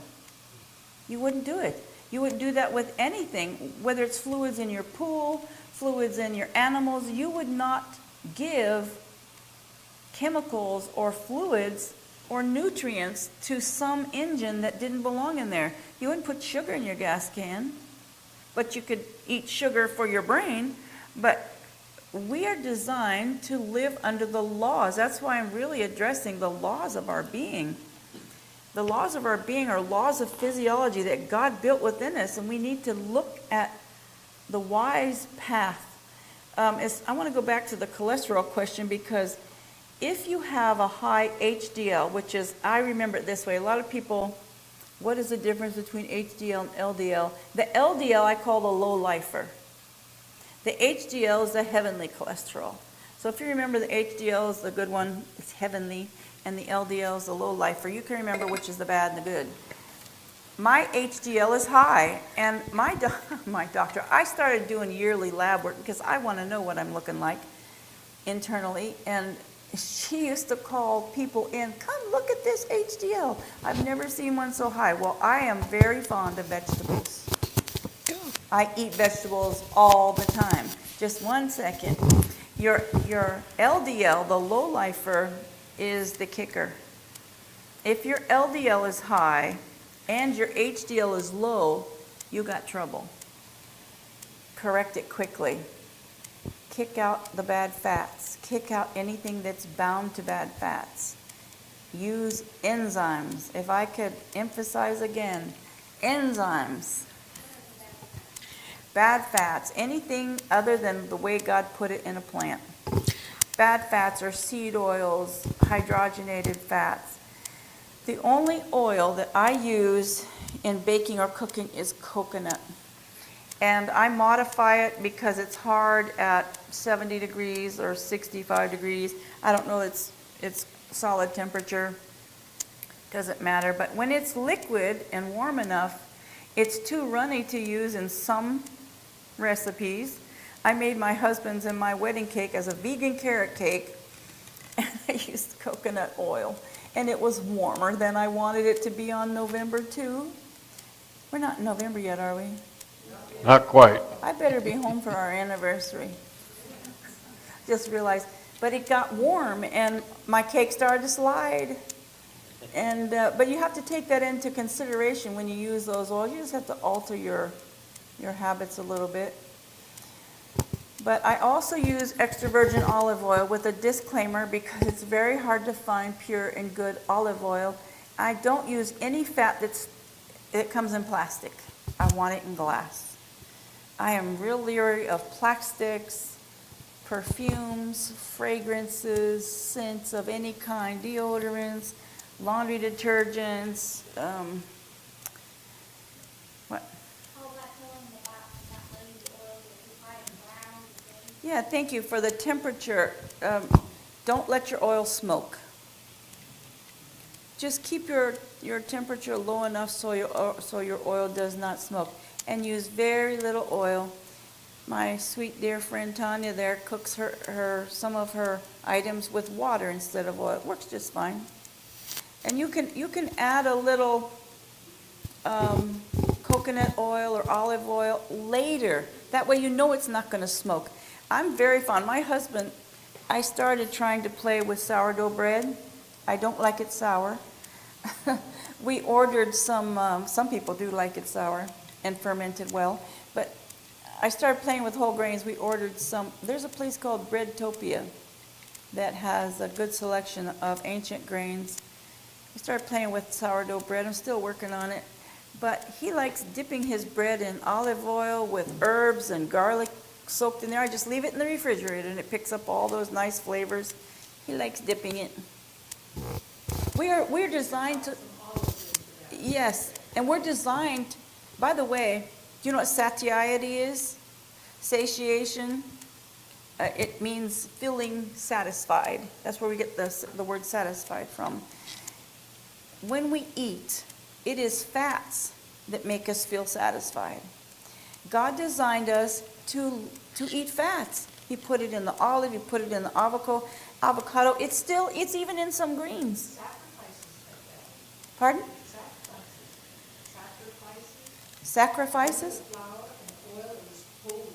No microphone. Go ahead. Just talking about cholesterol, what would you consider high cholesterol, like HDL? Well, different labs have different numbers. I won't give that what I think. I'm really careful about giving out that kind of data because people panic if their numbers are near there.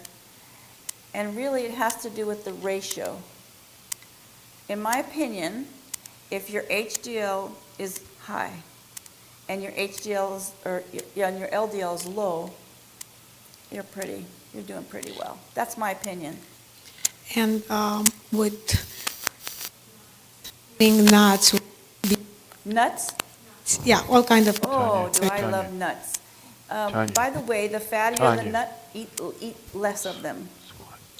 In my kitchen, when my children were growing up, I had, I think, 5 'cause jars with cork tops on a Lazy Susan in the middle of the table, the thing that spins. And we would eat nuts for breakfast. Nuts are incredible nutrients. They're just very dense with wonderful oils. The benefits of nuts, Google this stuff online. I don't have all this stuff in my head anymore. But if you look at the benefit of nuts, wow, especially almonds, hazelnuts. I'm personally fond of, and consider this too, this is kind of playful of God, I think, Tanya. that he made some of our foods correlate to the part of the body that they're good for. Like the one, If you look at a walnut, what does it look like? like a brain. A brain. If you look at avocados on the tree, what do they resemble? Testicles. And one hangs lower than the other on a tree. So this cannot block the coronary arteries. Say again? The nuts cannot block the coronary arteries. I'm not catching what you're saying, sister.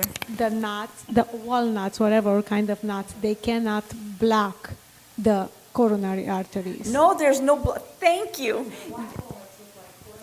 No, they do not block coronary arteries. Yeah, I thought she was saying black too. I love our Latino sister, our Latina. Oh, Romanian? Oh, my. See, I even tried to talk to Tanya's dad in Spanish, and he's Romanian. Isn't that the foolishness? Go ahead, brother. I've got my question now. You talked about herbs and how they could be powerful and with low side effects, except for the foxglove, I guess, under certain Yes, circumstances. there are others that are poisonous too. Yeah. I was just wondering, well, I guess that might not work here. There aren't any general guidelines for what's good and what's not good. You just have to know which one works for what and under what circumstances, I guess. And if it's the root or the flower or the leaf or if it's dried or if it's cooked, or there are a whole bunch of ways of using herbs that we would have to be familiar with to use them effectively, right? I'm on a quest to know more about herbs. That was not my study. That was not on my radar when I was younger. Though I knew a few things, you know, not everything. I am not anywhere near where I'd like to be with herbs and the study of what grows in the wild. I would love to find someone that can teach us how to forage in a healthy way. You know, I will tell you this past week, Jack cut for me some, what was that, Jack? No, goldenrod. Goldenrod, I found out, is a wonderful anti-inflammatory. And do you know what's blooming everywhere out here right now? Goldenrod. Some people think it's ragweed, but goldenrod doesn't even come close to resembling ragweed, in my opinion. But we made some goldenrod tea, and when it's too strong, it's pretty harsh. But wow, it's a great anti-inflammatory. And other things. There's many other benefits that I don't recall at the time, but God bless her, Dana Gesellen knows a lot about herbs. There's a few people that are really good with herbs, and I actually we're told in the spirit of prophecy to criticize every word from the pulpit. That's not a popular saying, but what she means, that if we had the right use of our language, we would understand that what that means is not to be critical of every word from the pulpit, but to judge it. You know? To judge every word, consider what is said. And if we would do that with what we're taught in healthcare, this woman that I went to a doctor this week with, I was about to rupture from all the foolishness she was feeding this woman. I actually had to leave the room because I was going to speak up. It was just very hard for me to bite my tongue. And I'm usually very careful with physicians because they're threatened if they know I know anything right off the bat. I'll give you a quick little story about my 95-year-old friend, Rosie. I worked with her when I was 14 and hired to do the transcription for doctors that I was a kid and I used to race my sister typing. We used to, on a manual typewriter, I didn't realize it was manual till much later. We used to race and she would type 30 words, I'd get 32. She'd get 60, I'd get 64. I'd get 100, she'd get 106. She was always beating me. And I would just, I'm gonna figure this out, And I was gonna beat her at the typing contest. And we got to 130 some words. I got to 130 words a minute. She got to 132, and I said, I'm just never gonna beat her. I'm quitting, I'm done. She, to this day, still types for a living.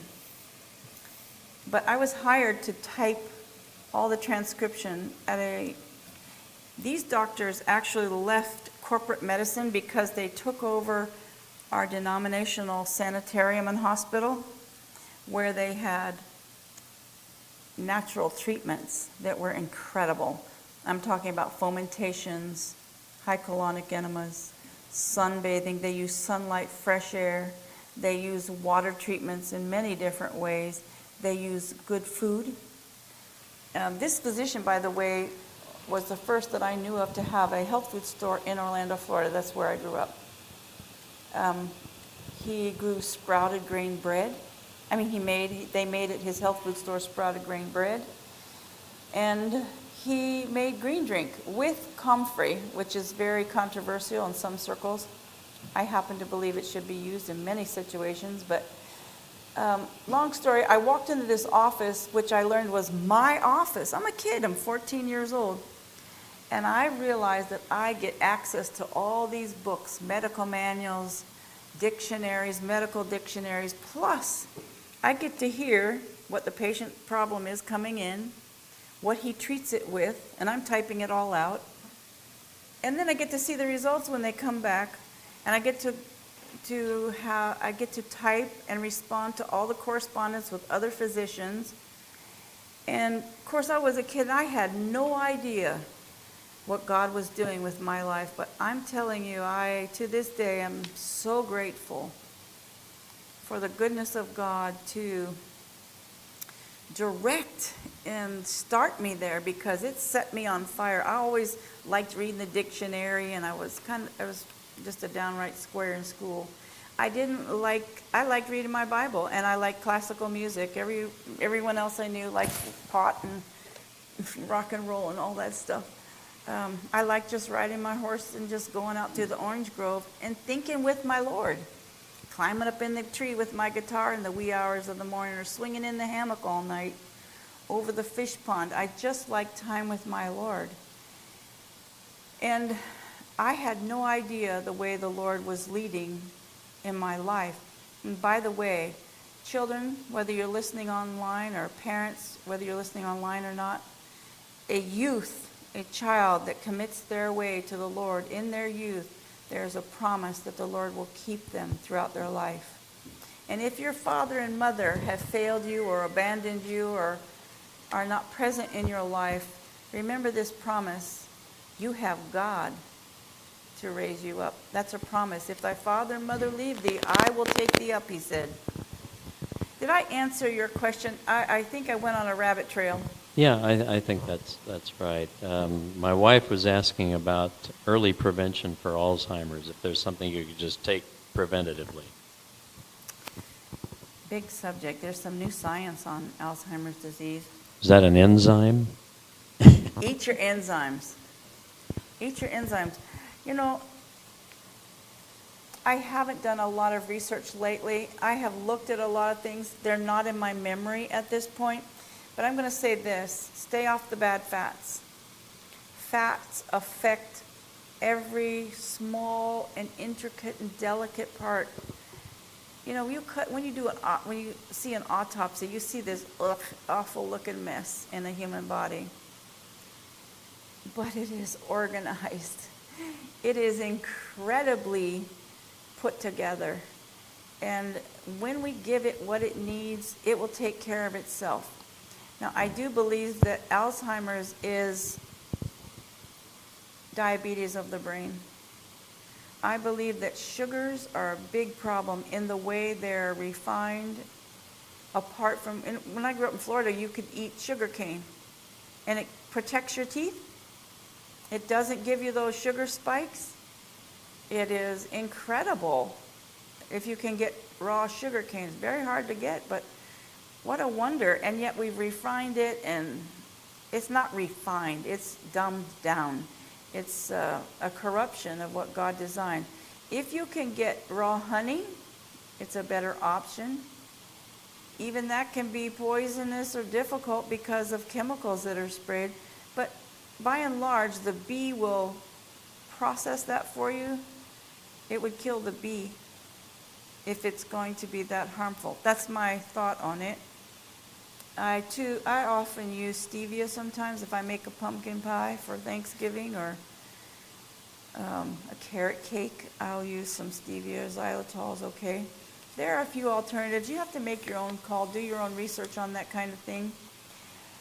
I'm not the expert on herbs. I'm not an expert on anything really, but I just have a little bit of experience I'm happy to share.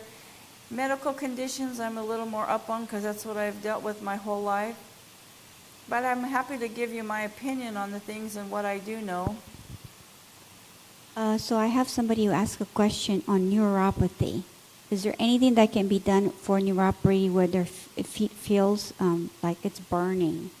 When feet feel like they're burning. Yeah. Most likely this is a diabetic. Or if he's not or she's not diabetic, they're headed there. Nerve endings, which is those nerves farthest away from the control center, that would be feet, ankles, calves. Those nerves suffer from lack of circulation. My recommendation, what I would do if I were to have neuropathy feelings, I would be very quick to obtain a mini trampoline or a rebounder, as they're called, and you don't jump on it. You don't jump on a little trampoline, you just rock your foot on it. That's enough to work the lymphatics in the back of your leg. By the way, this is good for everybody. I don't know if you know about lymphatic tissue. The cardiovascular system is a system of pipes and a pump. That pump swishes blood out under pressure and sucks blood back in under its own suction. So that pump action allows a great circulation. The lymphatics don't have a pump unless you use your muscles. Your lymph system, the lymph vessels and the lymph nodes are dependent upon you're working muscles. If you do not work your muscles, the lymphatics, which is the trash being picked up from broken cell parts and old hemoglobin, old cells, destroyed cancer cells. I'll tell you that some other time.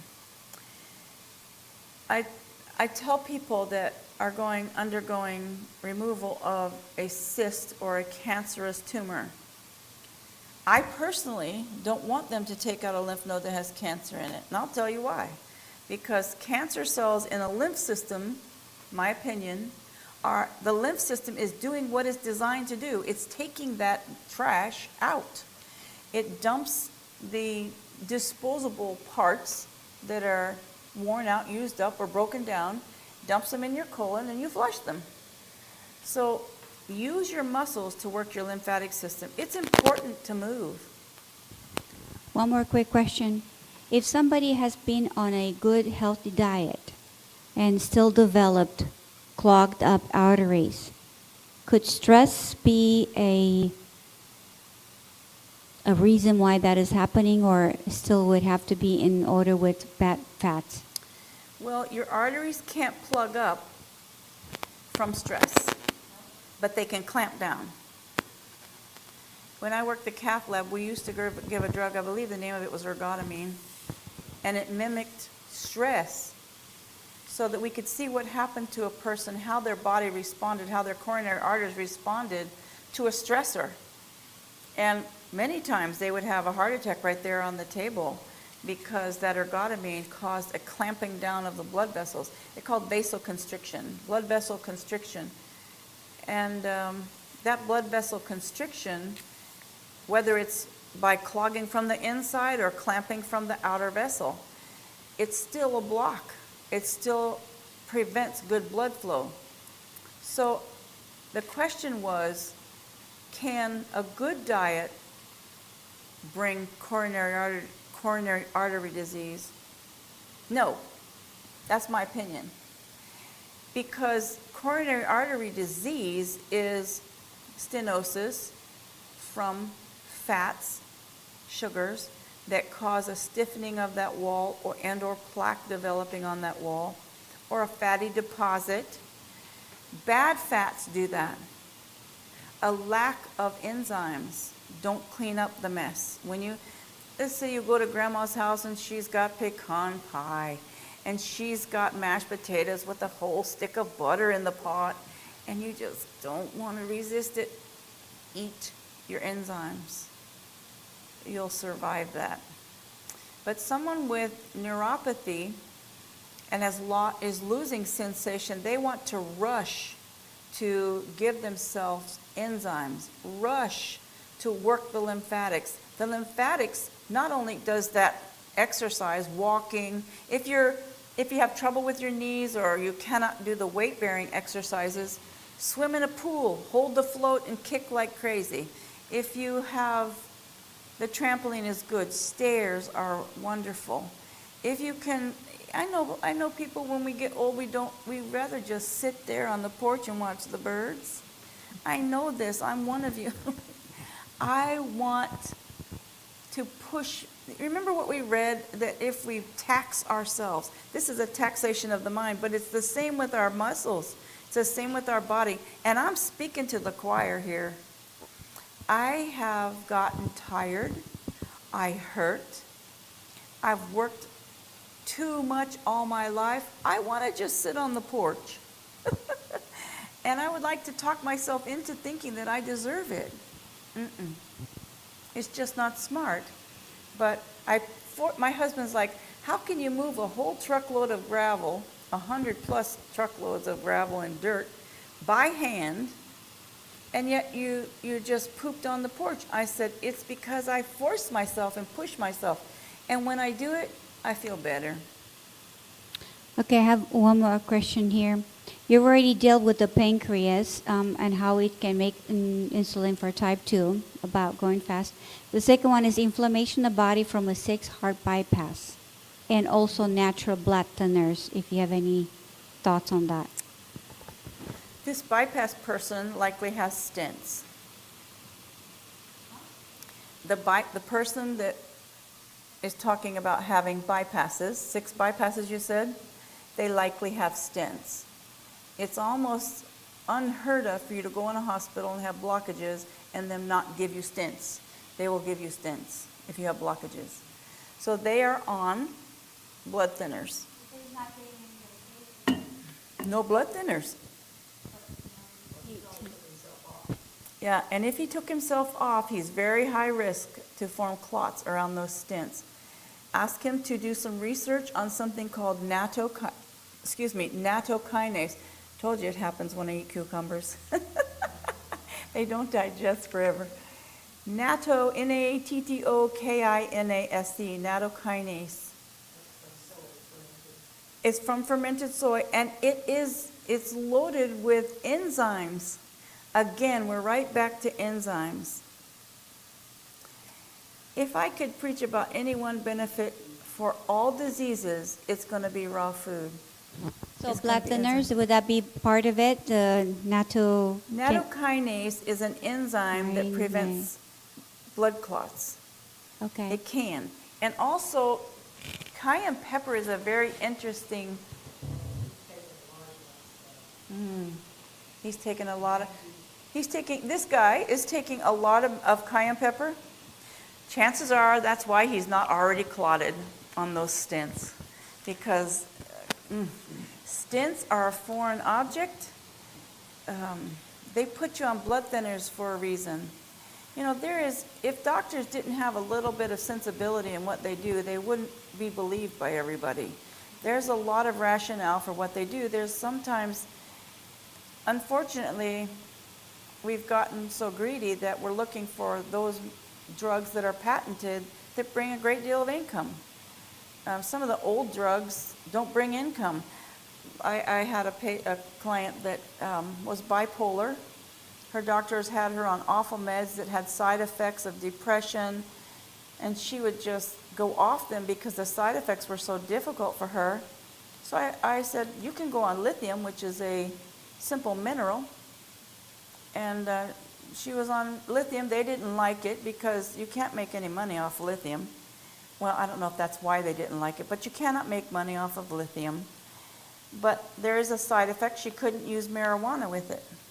And this little rebellious quadriplegic that I was trying to help called her friend to bring marijuana, and it made her out of control. But lithium is a good source. We need lithium. By the way, we're made of every element on that element chart. We're made of the dirt. We're made of the dust of the earth. By the way, for the neuropathy patient that we were talking about earlier, while I'm thinking about it, some of you have heard of earthing or grounding. I mentioned this earlier. I don't know if it was this morning or not, but it is beneficial, God said, that we garden. And when God gave that instruction to us, we didn't have rubber-soled shoes. We went barefoot. Adam and Eve were likely not shod, if you will. They had contact with the earth. My husband, I'm a high-stress person. I'm not anymore like I was, but I have trouble processing excess electrons. I don't know if that makes any sense to you, but we function on nervous activity. That's how our organs work. That's how our skin works. That's how all of our tissues function. And I'm someone that's always been a type A, go-getter, perfectionist type person. It take me 30 minutes to straighten the sheets on the bed. They have to be just so. I don't like all those details about myself, but I really like a comfortable bed. I just kind of spin about things.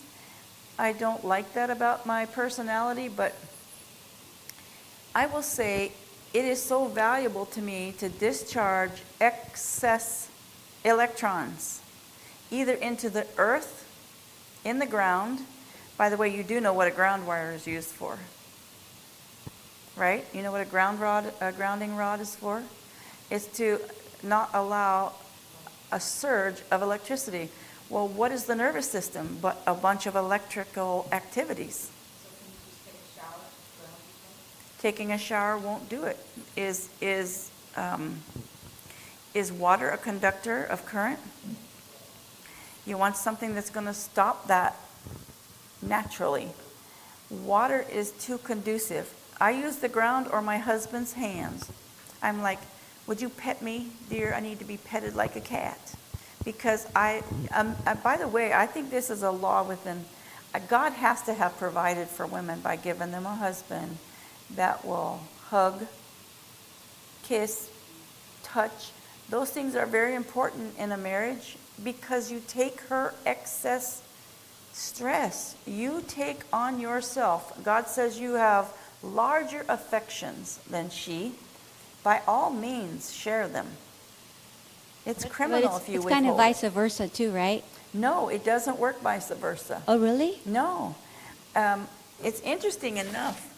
Most men, my husband, don't try to massage him. He doesn't want a massage. That means nothing to him. Oh, if you start to pet me, I melt. I mean, pinch the top of my shoulder just once and I'll go into a meltdown. But touch is very important to me. No, he's not tactile like that. I have a child that she didn't like to be rocked or petted. Oh, Mom, why are you always touching me? Because I love you. But it doesn't mean that to her. So we have to, it's different to me. I don't understand it either. I hope to understand a lot more about this when I get to heaven. One last question about thyroid. Could you help us understand a little bit thyroid and formation of maybe tumors? Is there any type of help that can be done for that? Well, I have thyroid problems. I was told I had 3 months to live because I had cancer everywhere. And I'm like, that is not possible.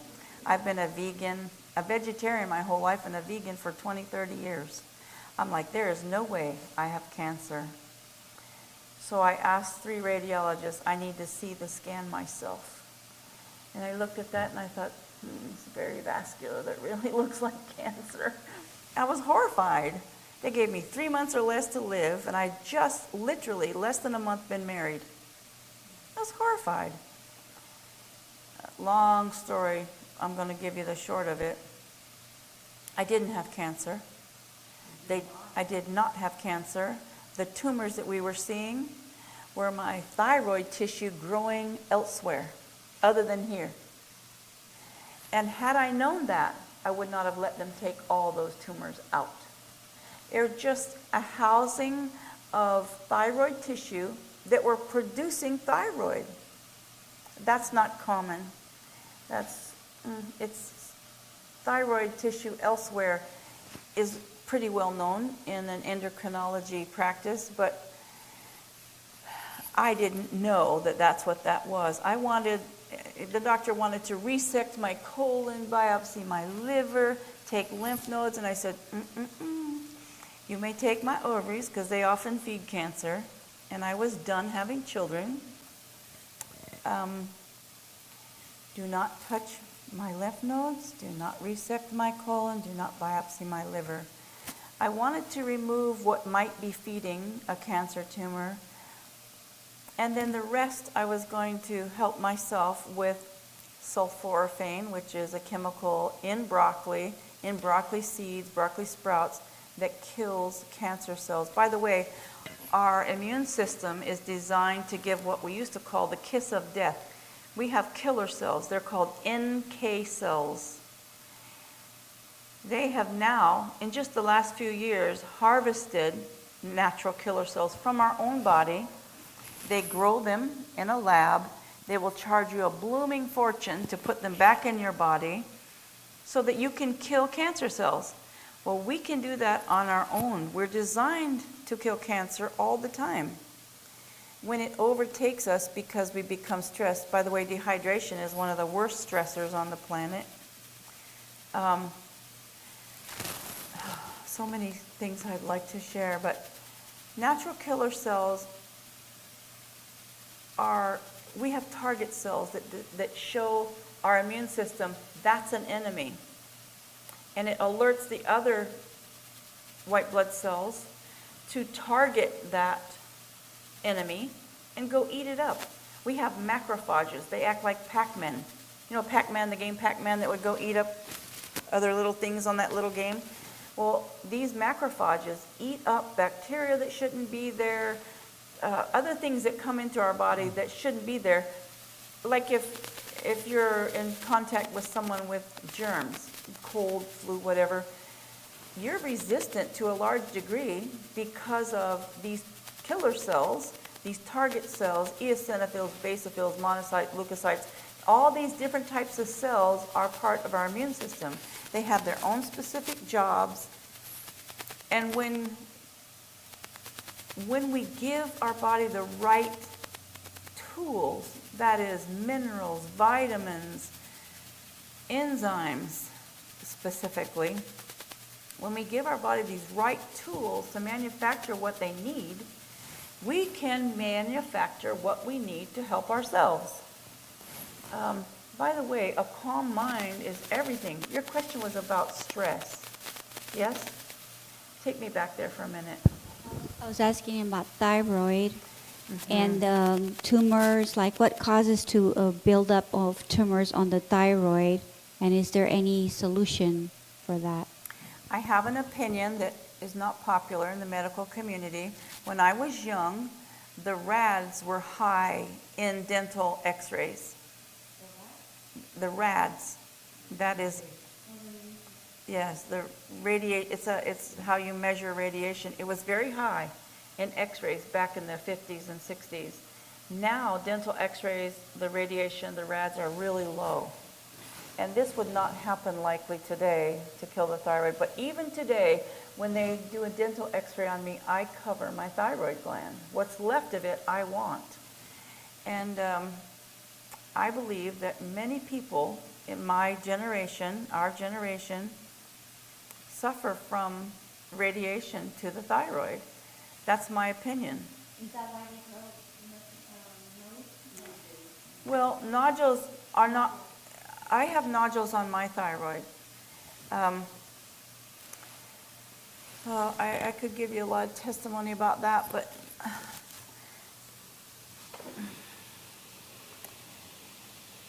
if someone has been on thyroid, Synthroid, or the animal thyroid armor for a long time, your own thyroid gland will atrophy. That is to say, it will, by the way, the pancreas is a gland. So you try to keep your glands in the healthiest state. The higher up on the body the gland is, the more valuable it is, the more necessary it is for life. And the thyroid's right here, the pineal gland's deep in here, and the pancreas down here. But the pancreas, if your pancreas doesn't work, you are going to die, most likely. Pancreatic disease is very deadly. Glands are extremely important. There are glands on our kidneys that tell your body how much cortisol or how much hormone to make to withhold sodium in your kidney, and to how much hormones to make in other glands. They're interconnected and they work together. So when the thyroid is off, here's some of the symptoms of a low thyroid. I do not believe, my own opinion, I do not believe in the normals, the normal values for thyroid testing. A lot of physicians, regular general practitioners, will not test for thyroid antibodies. Sometimes our own thyroid gland attacks itself. The tissues of the thyroid attack the gland itself. They call that autoimmune disease in any other area where you attack yourself, but we haven't figured it all out. But I just have some theories about it after watching so much myself and seeing what happened with my own thyroid gland. I was taking a very low dose of thyroid, and I wanted to come off of it. I tried Dulce. Yes, I believe it helps, but my TSH was still very high, and that was my thyroid was not functioning. By the way, when they took that tumor off my ovary, I became cold as an ice cube after that. I could not be warmed up. I was like an ice cube in hot water in a bath. I was not able to be warmed for about a year. In fact, they would not even give me my report. And let me tell you, I know how to demand my lab tests. But I was in no state post-surgery. I had adynamic ileus, bladder spasms. I had real consequences from abdominal surgery that people don't even know how to help themselves because they don't even know that those problems are there.